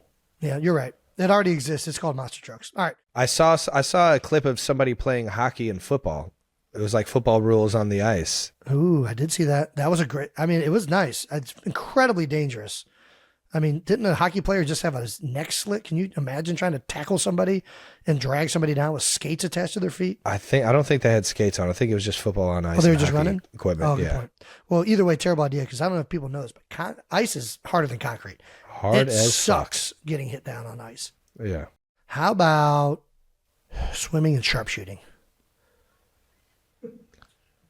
What would be the weapon? It would just be like a bow, like a crossbow. You got to tread water while you're shooting sporting clays or something like that, like archery. Okay. What's a good thing to combine with swimming? Have you seen the torpedoes? The little torpedo like soccer game that they play underwater? No, that sounds exciting though. Remember the little the rubber torpedoes they used to throw underwater, and you would see it like a submarine, just like you could pass it underneath water to your friend. Don't, but it sounds great. I'm not gonna lie. All right, we used to play this all the time. Oh, you're talking about just like the little ones that you would throw under there. They turned that into an actual game where you could fucking tackle people and hold them underwater. It sounds like my kind of game. It is. It is your kind of game. What about? Oh, this is a good one. Lacrosse and polo. Because it doesn't make sense that those guys on horseback are hitting that ball all the way on the ground. Just play lacrosse on horseback. Ooh. I think that'd be a legit game. That would be legit. Did you know you have to have like 4 horses per person? Per person? Why do you have to have 4 per person? I don't know. I just heard that. So I thought I'd throw it out there and see if you want to call bullshit on it. I'm calling bullshit on it. I don't really know why you would need that. 4 per person? Yeah, I don't get Endurance, maybe? I don't know. Oh, maybe that's it. They got to sub the horse in and up. Yeah. That's my kind of sport. Let's let the horse get tired. I'll just sit on top and have all the fun. That's a good point. I kind of like that. I kind of want to play it just once. Lacrosse, horseback riding? Yeah, me and horses just don't. Dude, do you remember Whirly Ball? Whirly Ball, yes. It was bumper carts. It was bumper carts and lacrosse. That was a great game. Great game. That's what I'm talking about. It's in Columbus, Ohio, for those of you that are around the Columbus area. Whirly Ball. I mean, make sure you guys go check it out. They invented that? I mean, I know it's in that area, but it's Dude, I've been trying to find it everywhere else, and I can't find it anywhere. Dude, what are we doing? Let's open up some Whirly Ball spots. Dude, they're so fucking fun. I went there not too long. I went there like 4 or 5 years ago. Do you think 1587 Prime could have a back side of the building that has a Whirly Ball court? No, this is not that kind of establishment, Jason. This is not that kind of establishment. No, it's not. Okay. It should be. How about skydiving? Is skydiving a sport? We can make it. Skydiving and slam dunk contests. That'd be a pretty incredible. I don't know how, are the hoops in the air or where are they? I mean, it's to be determined. Depends on how many points you want. You can go all the way to the ground, but it's a lot harder to get it in there. You got hoops at different levels. What about skydiving and like track? Like who can get to who can get to land first? Now you're thinking. Who can get to land first? Who's gonna pull their parachute? Yeah, you're basically playing chicken. I mean, you're essentially skydiving chicken. That's what you're describing. I think it's a fantastic idea. It'd be very fun to bet on. It's a fantastic idea. You remember the Great Outdoor Games when they would climb the pole and then descend as fast as possible? And I'm like, what are we doing here, guys? Yeah, this is electric, is what it is. More on the line. way more speed. Travis Pastrana would be dead. No, you can't kill that guy. There's no way he's backing down. He'd figure it out, though. He'd figure it out. It'd be some. He'd figure it out. That's what I'm saying. Freaking die. Travis Pastrana doesn't die. All right. Yeah, knock on wood. Shout out to all the cool Travises out there that made my name cool. The only person in the world with more lives than a cat. Travis Pastrana. And that does it for No Dumb Questions, brought to you by Tommy John Underwear. Time to round up some NFL news. That's right. Let's talk about football, since this is still a football/sports podcast. I suppose. Starting with some Eagles updates. Devontae Smith and Jordan Mailata, two of our favorites here on the show, man, got paid big time. It was announced on Monday that the Eagles wide receiver Devontae Smith agreed to 3 years, $75 million. An extension that was well worth it. Smith's deal includes 51 guaranteed. God damn. Is Smitty an underrated part of this offense? Do you think he doesn't get enough credit? I mean, he's definitely not underrated by anybody on the team. I think, listen, he's playing next to the best receiver in the NFL, in A.J. Brown. So it's easy to see that maybe he gets less credit than is probably deserved because of the greatness that A.J. Brown has displayed. But I can tell you, anybody in the Eagles, I mean, the route running ability of Devontae Smith is insane to watch in person. Like, he's just, you talk about like my dance moves versus your dance moves. This is the smoothest motherfucker I know. Like, he is he's just a smooth cat. It is That's insane. Smooth player right the way there. he moves and gets out of breaks and the level at which he entered the NFL and how good he is. He's silky. Oh my gosh, silky smooth very on and silky. off the field. You see some of the things he's wearing. He is got some fast. He's smooth no matter what. He talks smooth. He's also he's one of those guys that in his head, he is one of the most mentally tough, just killers that I've played with in the best possible way. Like, I mean, in only complimentary fashion. Like, this is a guy you want to play football with. He embodies the mindset.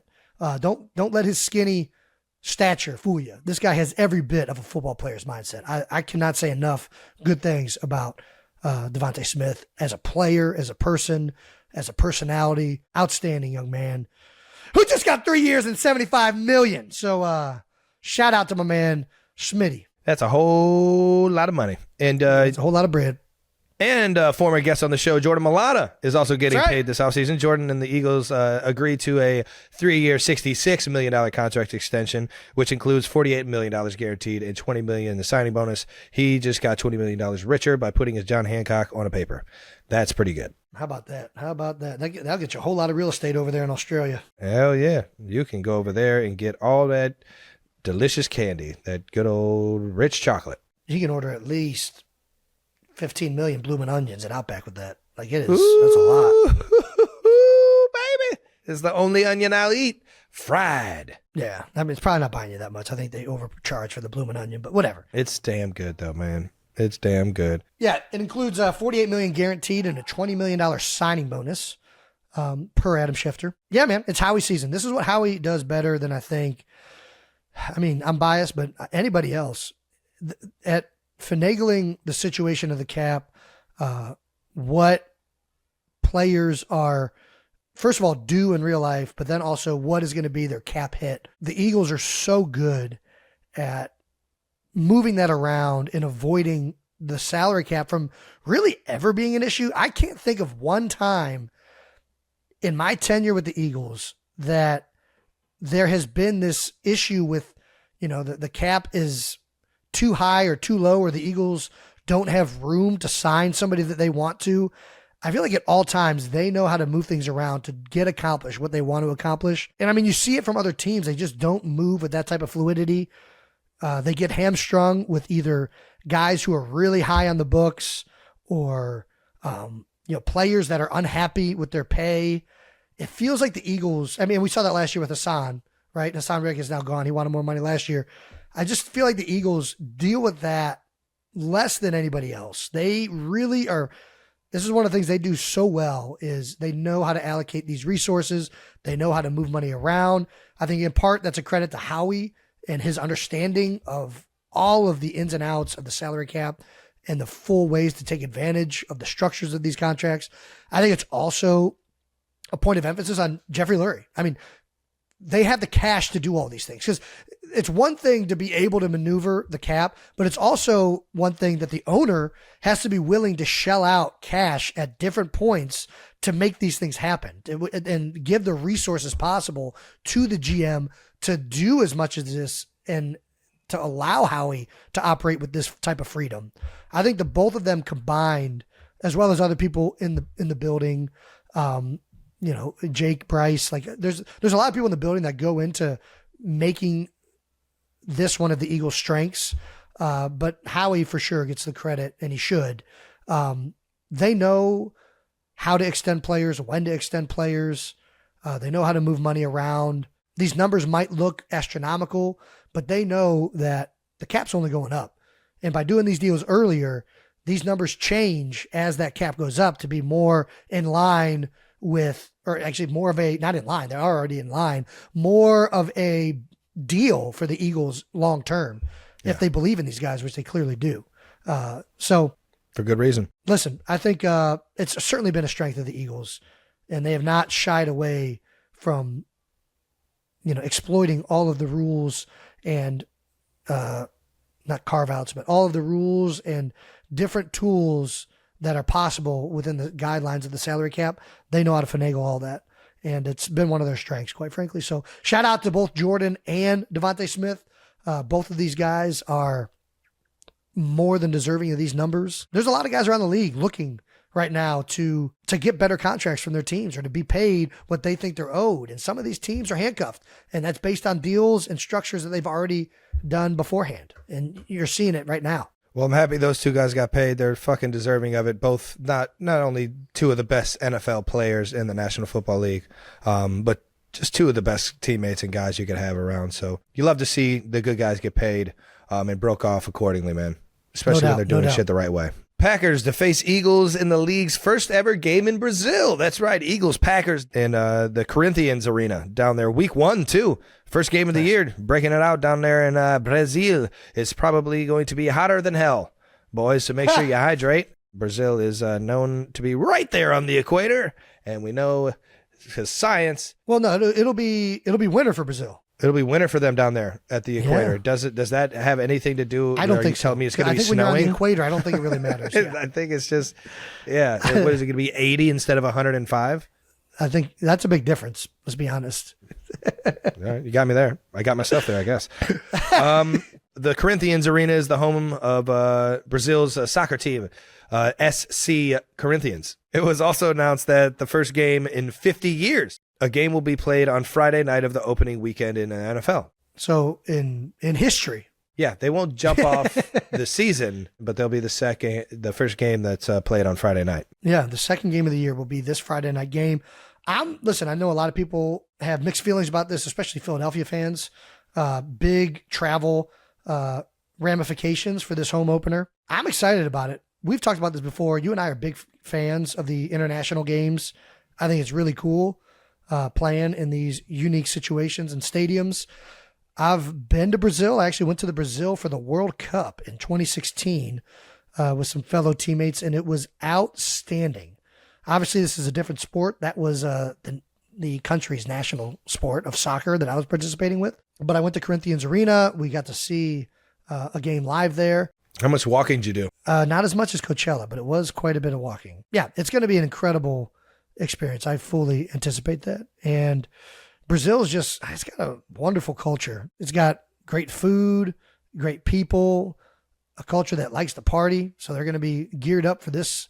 They like sports. They like physical fitness. Sports, physical fitness, partying. Sounds like a perfect mix for the NFL. Listen, I think the NFL is going to enjoy this game. Who do you think has more fans down there, the Eagles or the Packers? That's the real question. I think it's going to be Brazil. Strikes me as more of an Eagles crowd. Not gonna lie, but yeah, big fan of Brazil. Went down there for the World Cup. Stayed for a full week. I think went to 5 games. Went to Rio, Sao Paulo, and Brasilia. Who was your favorite? Who's your favorite individual player you saw at the Rio games? I mean, the one that I was the most excited to see because of his standing in the world at the time was Messi. We did not go to an Argentina game. We went to a Brazil game, though, and the other guy that was right up there with him was Neymar. So got to see Neymar play in person. Stud. Brazil won against Chile in penalty kicks. It was a fantastic game. But we got to party on the Rio Beach with a bunch of other Americans. They had like a whole, Jason, you're not supposed to go down there and party with Americans. You're supposed to party with the culture. Listen, you know us. We find each other. It's easy to spot just by what you're wearing. You know right away. That's an American right there. Cargo shorts. I'll tell you what though, Messi played in Kansas City this past weekend. Nice. Yeah, he played in Arrowhead actually. It's not the same. He played in Arrowhead. It's not the same being in the MLS. Why is it not? Just saying. Because it's the MLS. Don't shit on the MLS. I'm not shitting on the MLS. I'm saying it's not international soccer. When you think of soccer, I know there's all these wonderful clubs overseas. There's the MLS. I think of the World Cup. That's all I'm saying. It's international play, and then everything else is. For me, that's the way I think. It's all about the Premier League, dude. I know a lot of people love the Premier League. A lot of people love Barcelona and Milan. To me, it's all about international play for soccer. That's all I care about. I mean, I get it. Would you ever watch the UFL? Which one was the UFL? Would you ever watch the XFL?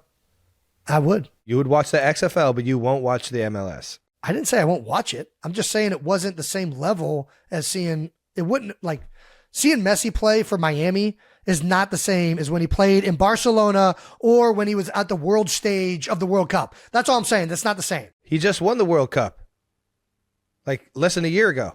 Seeing Michael Jordan on a golf course is not the same as seeing Michael Jordan in a Bulls uniform. All right, Jason. Just being honest, it's not. You're seeing one person it's the same sport. On the biggest stage possible. What do you mean? You're seeing one person on the biggest stage possible with the biggest team in the history. Like this is the best soccer player ever at the World Cup. That's different than seeing Lionel Messi tearing it up in Kansas City. Just saying. Dude, this is the same. It's Lionel Messi. It's not the same. Dude, it was the same when Ibrahimovic went fucking crazy in LA. It's great. It's electric. He made the MLS fun to watch last year. I'm not saying it's not good for MLS. I'm not saying it's not great. I'm saying it's not as good. I'm not saying that it sucks that he plays in Miami. That's awesome for the MLS, and I think it's great for American soccer. I just think it's nowhere near when he scores a goal for Argentina and the entire country is erupting in cheers because it means more to Argentina than any other sport on the planet. That's all I'm saying. All right. Well, that's fair. I didn't think you were saying it like that at first, but I get it now. All right. Well, shout out to Messi. Shout out to Rio. And big shout out to the NFL. Hey. Expanding the game. Getting into more countries. Hopefully Brazil brings the juice, baby. I want to see how their crowd reacts to a little American football, man. Dude, one of the things that was the coolest thing in Brazil, first of all, every time their national team plays, they consider it a national holiday. So the entire country shuts down. Then whenever you weren't, so some of the games are happening in Brazil at other places while you're just out and about. And they're so into soccer that the entire country really would erupt to the point that you could hear a cheer happening from everybody, like everybody's in the house city of Rio. That's cool. De Janeiro. You could hear really that erupt the moment Brazil scored while you're just walking down the street. That's so fucking dope. Yeah, it was dope. It was so dope. Cool. As well like as you're walking outside the stadium at all times. Yep, Brazil just scored. There was also saw Christ the Redeemer. Nice. Pretty yeah. Cool. That was pretty cool. Probably the coolest Christ statue. I think it takes the Christ cake of statues. Yeah. It's the biggest one. We also got a couple updates on the Chiefs roster front. Defensive end Mike Dana has just re-signed with the Kansas City Chiefs. Dana recorded career-high best in sacks and tackles for loss last season. I think it's a big signing for you guys. Very unheralded player. I think nationally. He's just tough as nails. Just comes to work every single day with his fucking lunch pail, man. He's got a little, I'm trying to figure out how to describe this to fans, but so when you have like a third down package out there, you typically have players that are certain roles. Mike Dana fills that role of he can run a game with anybody. He can drop out into coverage. He can win one-on-one matchups at a surprising rate over a guard because he's got a level of athleticism that's unique when you're rushing over a guard. I think that he is a big part of allowing Coach Spags to be creative in these blitz packages. You'll see him do a lot of different things with Mike Dana. He's a guy that I was always assessing where he was at because you would try and, because it was 51, right? Yeah, 51. He's like that chess piece that a lot of it stems off of. You correct. Know what I mean? So you try and get tells. Call it some defenses call him the adjuster. So if he's over here, it's I'm pretty confident either they're running a game over here, there's either something's a blitz coming over here.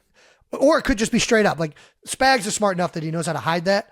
But that's the type of headache that a guy like that causes teams because you consider him a 3 technique. But he's really like a D-end outside linebacker playing 3 technique because he's a little bit bigger and he can win that matchup on the guard as well as run games, as well as drop off into coverage. These are guys that, in my opinion, don't really get the credit they deserve, but they're big pieces within the defensive structure. So I actually think this is a really good signing. And happy to see that he's back in Kansas City. Shout out to Mike for being back in KC. Yeah, Mike. And something we didn't get a chance to talk about on the show over the past couple weeks, the Chiefs have also signed former European Rugby League star Luis Rees-Zammit. Rees-Zammit, I have no idea if I'm pronouncing this right. Yep, I don't even know. I have no idea either. I've talked to him though, and he's pumped. Is he French? No, he's Welsh. He's from Wales. Look at this debonair dude, man. He's just got the big white He's an teeth, attractive the guy. jaw. I'm not gonna lie. His There is favorite something- movie is The Titanic. He loves Yeah. music from Beyonce and Adele. The guy is just as suave as it gets. When I think of Welsh, I think British people call him posh. I think of like these rich, upper class, just beautiful white people. And he is like just the running stereotype of what I would think of with a Welsh person. I don't know if that's an accurate like stereotype that I have in my head, but that's certainly what I think of. And he's helping continue that trend in my mind. Well, there you go. I'm excited to see what this guy does. I don't know about you.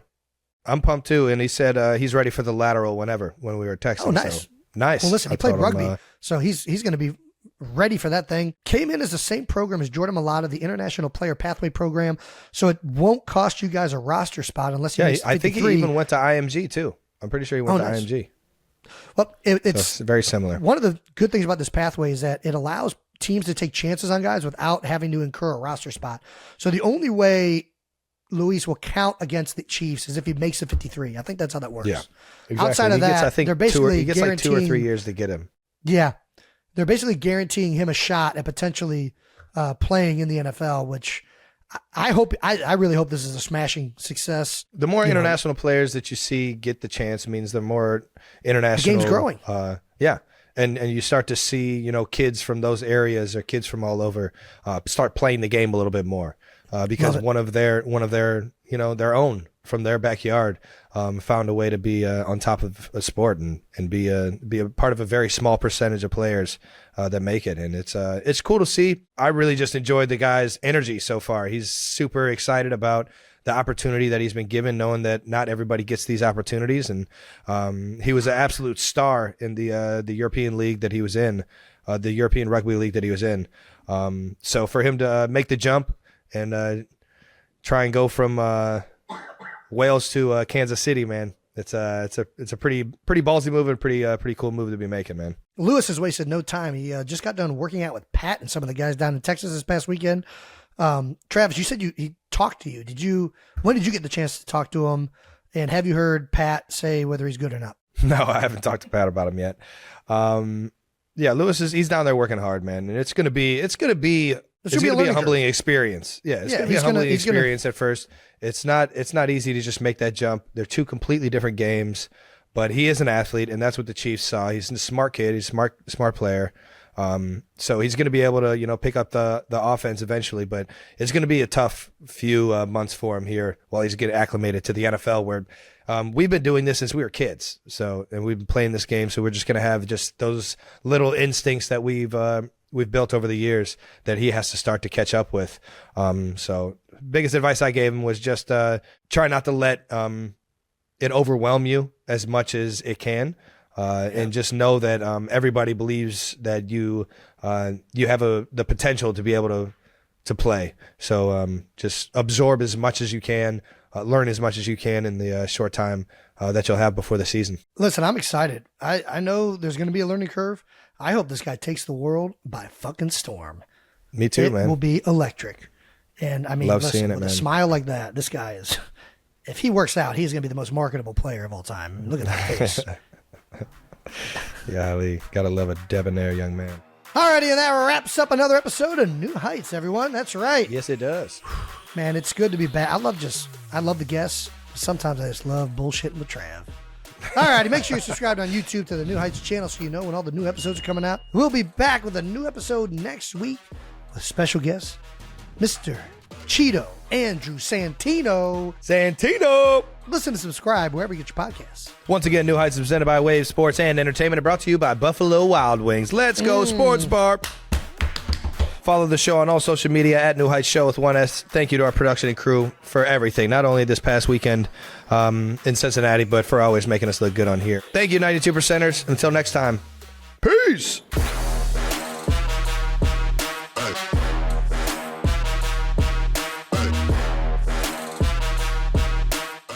All right, don't forget your glasses. Ooh, you want to show Uncle Trav your glasses? She's styling. Movie star! I love it. Do you tell her when she puts on the glasses she's invisible, like they do in Big Daddy? I don't think we've done that yet. We usually just say, ooh, look at the movie star. I'll be up in a second. We only got 2 ad reads left. Good luck, Mom. All right, let's make these ad reads last as long as possible. Got hit with a shoe. Welcome back, ladies and gentlemen, to New Heights, presented by Wave Sports and Entertainment and brought to you by the all-new Experian Smart Money Debit Card, baby. Woo-hoo, the card that builds credit without the debt. God. Get yours today, baby. We are your hosts. I'm Travis Kelce. This is my big brother, Jason Kelce, and new episodes drop every Wednesday during the NFL season. Subscribe on YouTube wherever you get your podcasts and follow the show on all social media at New Heights Show. Click that follow link. Jason, what do we got coming up today? We got a great episode for you guys. Knew it. I knew it. We're going to get into both of our Week 5 road wins, find out why I might need a pair of pink shoes, and get into the huge fan mentions we got last week and talk about the biggest storylines happening across the league. All right, now. But first, What's that? as always, new news coming in hot, baby. We got new merch, everybody, and Jason is rocking it right now. It's more We like new finally colors. dropped it. New colors. First item of new news is not obviously gonna wear the the new fact that colors. the brand has New Heights merch, officially available at homage.com/New Heights. To all the 92%ers, make sure you check that out. The shirts are just so comfortable. You They know, are. it's just good material, man. Homage does a good job. They kill homage, Shout homage. out to the Ohio brand. I have no idea how to pronounce their name correctly, but one thing I do know is that they make comfortable shirts. Is that your favorite of the new merch that just came out? No, there's some really cool new colors I'm actually a big fan of, but it didn't vibe with the Phillies had and with the Phillies right now in the playoff hunt Okay. facing the number 1 seeded Braves. You're going to get out there and chest bump that furry monster and drink some beer or what? I would love to. We'll see what happens. Last year, we had all timed up with the bye week, so it was really easy to get out there. This year is a little bit different. But if it times up, you don't got to talk me into chest bumping the fanatic and chugging a beer with him. That boy out there enjoying every bit of that. To all the 92%ers, if you guys want to grab some new merch or at least see what kind of new swag we got, please visit homage.com/New Heights. Yeah, baby. Check it out now. All righty. Let's get to some fan mentions of the week. First up is a big one. I don't know if you guys saw this. I didn't believe it when I was told it by a reporter coming after practice. We got treated by LeBron, Travis. Yeah, no, that was pretty wild. I wasn't expecting him to be, listening into the show or like at least seeing the social clips, but Yeah, there's no chance he's listening to a full episode, but the social clips are good enough. never know, man. The guy's a Northeast Ohio guy, man. From King James, tweets at New Heights Show. Crazy I can't get an invite to join y'all fantastic show. Is it because you guys are truly the kings of Northeast Ohio? And as I claim to be honest. Seriously, you guys are awesome. Man, I'm not kidding you. I came in with the media in the locker room and they were like, so you're getting tweeted at by LeBron now? And I was like, say what? Say what? What do you mean? Why is LeBron? This was awesome. That was but pretty cool, LeBron man. knows we've been trying to get him on the show for a while. I know he's acting like he's just coming on now, but we've been trying to get him up here for a minute. There's no way we haven't sent LeBron James the invite, Yeah, if we haven't, intern Brandon and intern Jake are going to hear it from us. Yeah. They know who's at the top of our list to try and get on here. They know who's out there. and King James has been number 1 for a long time. Listen, LeBron, you're welcome. Whenever you want to come on, brother. Please, we will make it happen, Captain. Grew up watching you play. We have watched your career as Cleveland and Northeast Ohio guys all the way from St. Vincent St. Mary till now. So, Ooh.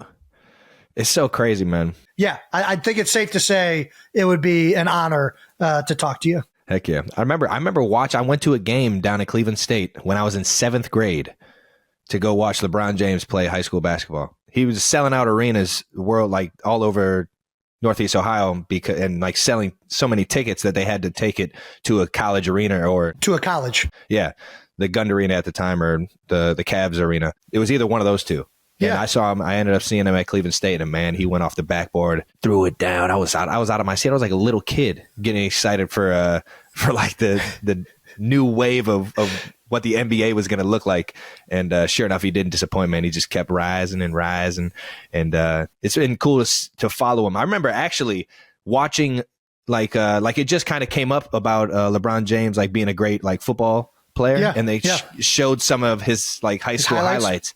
I remember watching the Channel 5 News and seeing those highlights live. Right. They would show St. Vincent St. Mary's like, oh, they beat Akron Bethel or somebody, and it would be LeBron out there in a number 9 jersey just mossing everybody. She's like, God damn it. He's going to be the first football basketball athlete. I haven't been.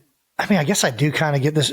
It's a weird realm to be in now where you get tweeted at by somebody so big and was so big when you were a kid that you're still kind of nervous as to like, I don't even know how to respond to that. I got to make sure I think something up here. I can't just willy nilly throw a tweet back at this dude.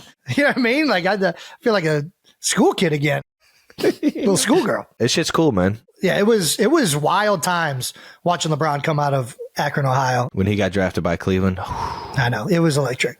It was like the hometown hero coming to save the day of a failing franchise. All to be backstabbed. He saved it. He came back. He did. 2016, baby. I remember. We went to one of the games, didn't we? One of the playoff games? We sure did. Ate at one of the steakhouses downtown. Where was that at? Morton's, I believe. Yeah. Right there in Tower City. I don't know what else to say other than, we would be happy to take LeBron James. Yeah, no, LeBron. You already know what it is, baby. We need you. Would you ask him why we got to finish the debate of whether or not NBA players can play in the NFL? Or we got to ask him why he didn't put you on his AAU team when you were coming out. Well, I couldn't dribble, Jason. I couldn't dribble. I didn't make the team. Couldn't dribble. Oh man. Nobody wanted a 6'5" power forward. You know what I mean? You had to be, if you were 6'5", you had to dribble, and played defense on the perimeter, and both of those were not my strong suit. It's that tweener. My defense was my offense. If I scored more than my opponent, I won the game. You won the game. Yeah, it's all about matchups. That's all it is. That's all it is. Hey, I did my job. Not right now. That's like in hockey when I was back checking, and they're like, "Jason, why aren't you skating fast enough?" Hey, I'm my guy. If that guy scores, that ain't my guy. Why would I skate? I ain't gonna waste my energy getting over this guy getting beat. That's his problem. This is before I knew what team sports were about. God damn. GDI, son. GDI. Yeah. Goddamn individual. Had to evolve that mentality. Oh, man. Dad, let me know real quick. It's not acceptable, Jason. Next fan mention is something we've been wanting to address. We got several comments of it on YouTube. At AcidBurn772. I don't know that we should be taking this comment from a guy named Acid Burn. But anyways, next podcast, I'm going to count how often you two use the F word. I love the show, but hate the potty mouth. We've gotten this a lot. Potty mouth, yeah. We don't try to swear. It just happens sometimes. It feels like we're just in the same room together, and we're not talking to anybody else. So I'm sorry if I cuss every now and then. We don't mean to offend anybody. We want the show to be inclusive, but sometimes you just got to fucking say what you want to say. Yeah, it's Trav, I got to widen my vocabulary is what it is. I just have such a short vocabulary that I just use the words for everything. You know what I mean? Yeah, but I just feel like swear words sometimes that it's a necessity to explain a certain emotion. You can really just pierce somebody and really make a statement. Through the air. Yeah. What do you think about starting a swear jar on the show? A swear jar? That's pretty funny. Yeah, like just start a counter. Every time we swear, it counts it, right?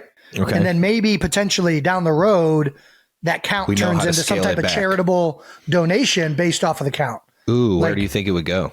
I think we could figure that out. Maybe leave it up to 92%ers to help us pick a charitable foundation. Maybe send a kid to college. Maybe us swearing pays for somebody's college tuition. Then it's good swearing, right? Then you want us to swear. I think that's pretty cool. Yeah. Do you like that idea?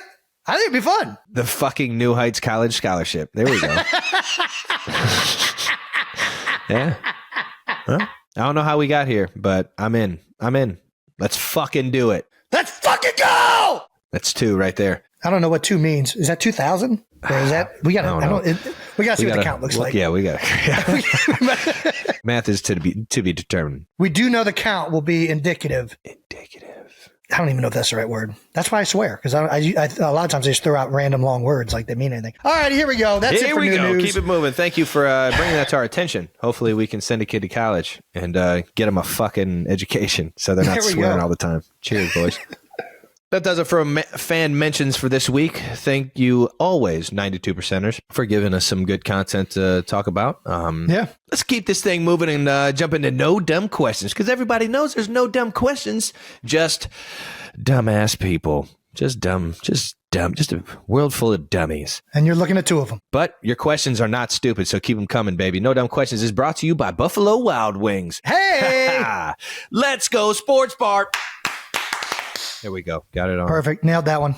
Nailed it. First one from @FattyCat3. All right now.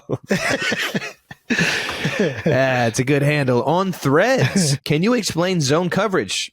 That's a fair question. That's a pretty fair question. What is the mysterious zone everyone keeps mentioning? And why do I always think of Top Gun's highway to danger zone? That's a fair question. And I guess it's kind of like a Top Gun's highway to the danger zone, right? It's a little zone coverages. Like yeah, it's like a little bit. Like I don't know. Highway to there is a danger zone, and that's danger a specific area, and that's what zone coverage is. So, ooh, yeah. Why don't you go ahead and explain some zone coverage, See, Jason? You're throwing this at me because you want to trap me because you know that I am not as familiar with this as you are. But you know what? I'll take the bait. Let's see it. Let's hear it. So zone coverage, as opposed to man coverage, is what it sounds like. Man coverage, you have the offensive player in front of you. You are locked on. That's your guy. Speaking from a defensive standpoint. And then zone coverage is you are responsible for a portion of the field or a spot. And oftentimes that is in relation to where receivers are located and can change based on formations and structure of the offense. Very well put. There are different types of zones. Just like there's different types of man. Yeah. Okay. There is middle field open. Ooh. Which would be two safeties in the middle of the field is kind of that are splitting the halves of the field or quarters. Nice. Then you have middle field closed, which would be a single high safety playing the zone in the middle of the field, deep part of the field. Middle field open coverages are typically forms of 2 or 4, and there are combo coverages, which I will admit I am less inclined to understand. And then there is your generic cover 3, which is a type of middle field closed. Another type of middle field closed would be man coverage with a single high safety in the middle. Travis, I think this is where you come in and get more detailed than what I was able to. I'll give for offensive lineman. Thank you. That's pretty damn good, man. You could play for me any day, bud. All right. So basically, your zone covers exactly what Jason said. You have a certain area on the field, or you latch onto a specific guy if he comes through your zone. Right. It all switches. It all depends on what kind of or what style of defense you have, and the strategy that the defensive coordinator, is teaching. And that switches in every single defensive room in the league. Cover 3 doesn't look the same in every single defense. There's certain rules that if I got into it would get extremely complicated, but extremely detailed. Cover 3 is exactly what it says. There's 3 people deep. Mm-hmm. Cover 1, there's 1 person deep, and everyone's trying to play outside leverage on a specific man and force them to the middle of the field. Cover 2, typically you have 2 high, right? There's 2 high safeties. Cover 4, there's 4 people deep. So it's really telling you how many people are the furthest back, and that actually tells you certain rules that the underneath guys have as well. Very, very nicely done, Jason. So there's some zones that I am unfamiliar with. Okay, let's talk about them. So what is cover 6? I know it's some type of 2 and 4 combined, but I don't know what it is. It actually switches in every offense too. So how you label defenses switches in, like how you schematically label a defense or your coaches label a defense is going to be different in every single offense. Like some people say quarter half is cover 5. Some people say quarter half is cover 6. And a combo coverage like quarter half is cover 2 on one side and cover 4 on the other side. Right.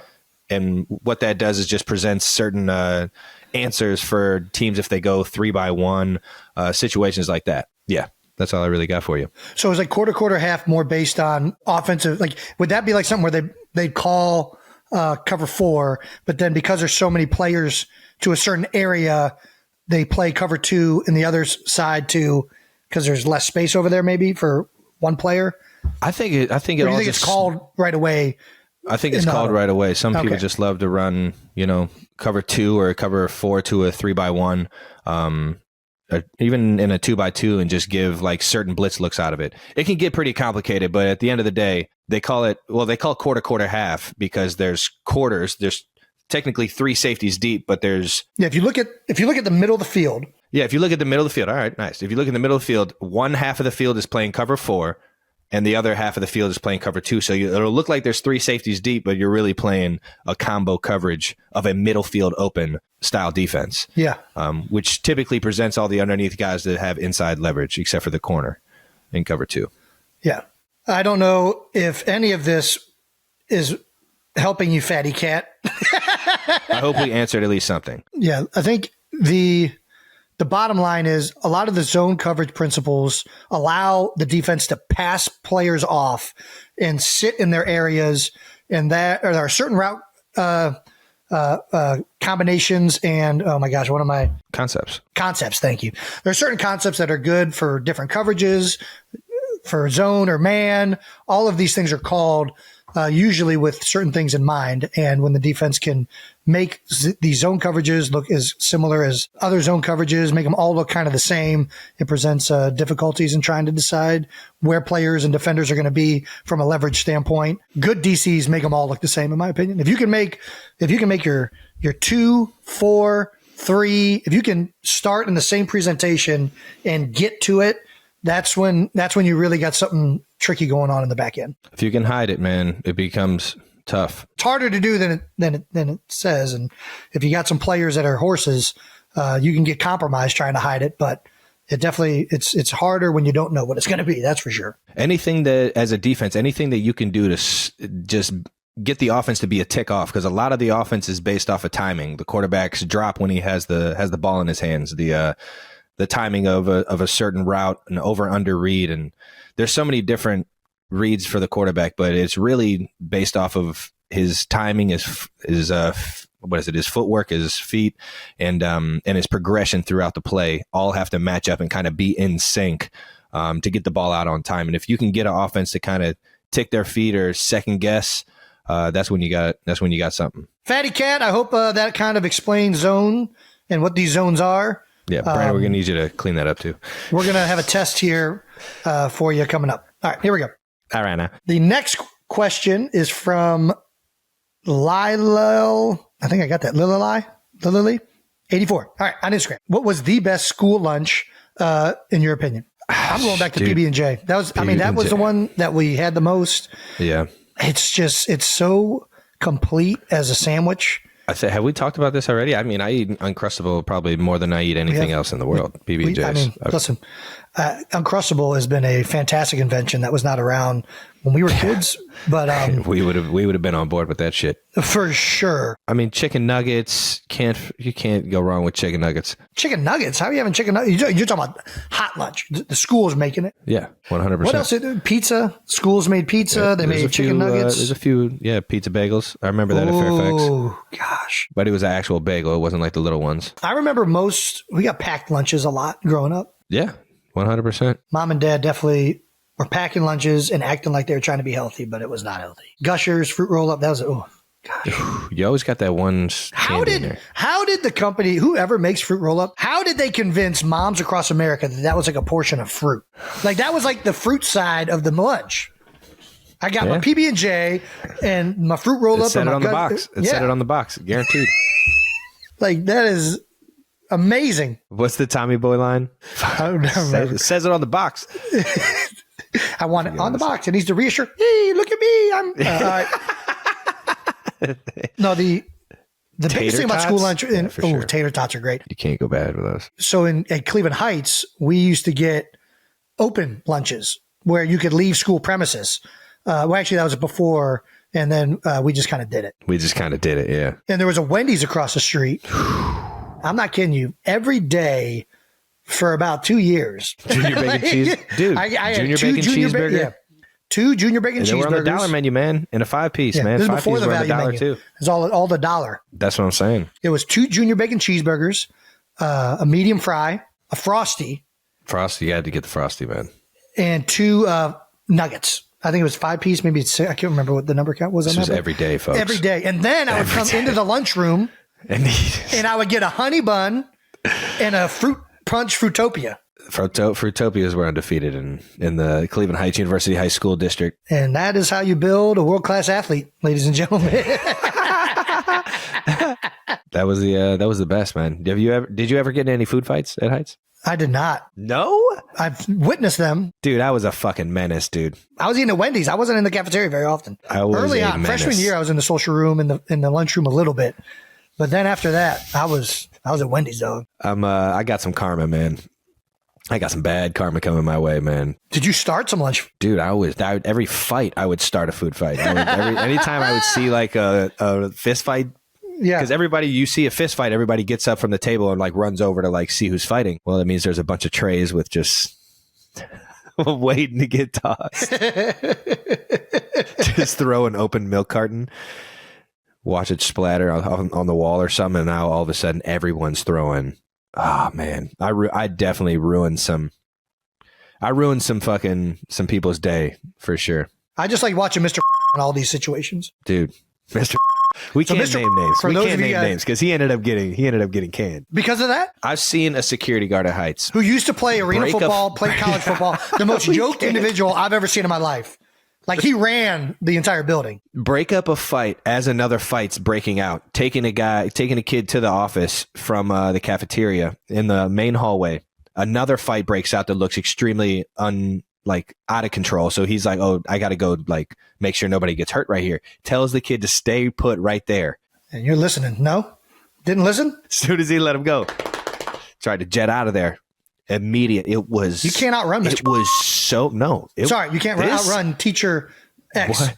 This was one of the most impressive things I've ever seen in my life, with no hesitation, like a Texas gunslinger, right off of the hip, takes the walkie-talkie and just Rose it? Austin, like the opening scene in Austin Powers when he has the shoe. The dude just fucking throws the shoe at dude. I'm talking about smack the dude in the back of the helmet or back of the head. Yeah. Laying flat on the ground, out cold. He's out. Oh, well, this explains why he might have got released. But high school at Cleveland Heights was one of the most lit But you need experiences. that. You need that. If anybody who went to Cleveland Heights knows, Oh my we gosh. needed that man in that building. That place would have been a freaking jungle without that. Like, there was no rules at times. People just pulling fire alarms, fights breaking out. It was crazy. It was chaos. You got to have security guards like that. And I'm just going to, there's few things that I enjoy more than watching somebody who is outstanding at their occupation. And I saw more feats of physical excellence out of that man in his job than I've seen anybody else do. It was, I mean, he would leap. Suplexing kids. It was like he was a caged animal. He was just like waiting for kids to get out of line, and he would jump over full on lunch tables. I mean, jump the table to stop a fight happening on the other side. Oh, it's so impressive. It was like we were in an old Western movie, and he was John Wayne, and it was like, hey, dude, you're not starting any stuff. If Mr. is in the vicinity, Super you ain't security starting guard. nothing. You ain't, you gotta, unless you got a death sentence. unless you want to get body slammed. But kids need that. I'm telling you, you can't just let kids know that these security guards can't do nothing. You gotta stay in line, man. You gotta stay in line. Dude, that shit. You were minding your P's and Q's around Mr. I guarantee you that. Stop saying his name, Jason. Height! Heights. That's what I'm talking about, baby. Shout out to the Heights, man. It just reminded me of when they would go, when kids started pulling the fire alarms because the kids wanted to go out in the street and fight each other in front of the whole school. Oh, yeah. That was the best. It was Are you amazing. kidding me? That was like... And the school was like, we're on to you guys. Next person to pull a fire alarm is expelled. And you're like, oh, man, that's going to stop people pulling the fire alarms. No chance. Ain't stopping nothing. These kids would all huddle around. They would huddle around in a big group around the thing so you couldn't see who pulled it. Dude, genius. And then right there on Cedar, one of the biggest streets in Cleveland, just start brawling. It would be like people are just jumping out of trees. You didn't realize who's on whose side, dude. That shit was electric. Do you remember when we lost our best It was like receiver? the Coliseum, huh? Do you remember when we lost our best receiver because he was nervous about a test he had to take, so he called in a bomb threat to the school? From the payphone on the main floor. Inside the school. Oh, man. Oh, Shout really out. hurt us. Hey, listen, one of my favorite people of all time. This is the to best. this day. Fastest talking man I've ever been around ever. Oh, my gosh. Still to this day. God damn, man. We really could have used him that year. Yeah, it would have been great. Yeah. I wasn't on that team, but you guys could have used him that year. All right. Thank you for taking a trip down Old Heights High Lane with us. And that does it for No Dumb Questions, brought to you by Buffalo Wild Wings. Let's go, Sports Bar.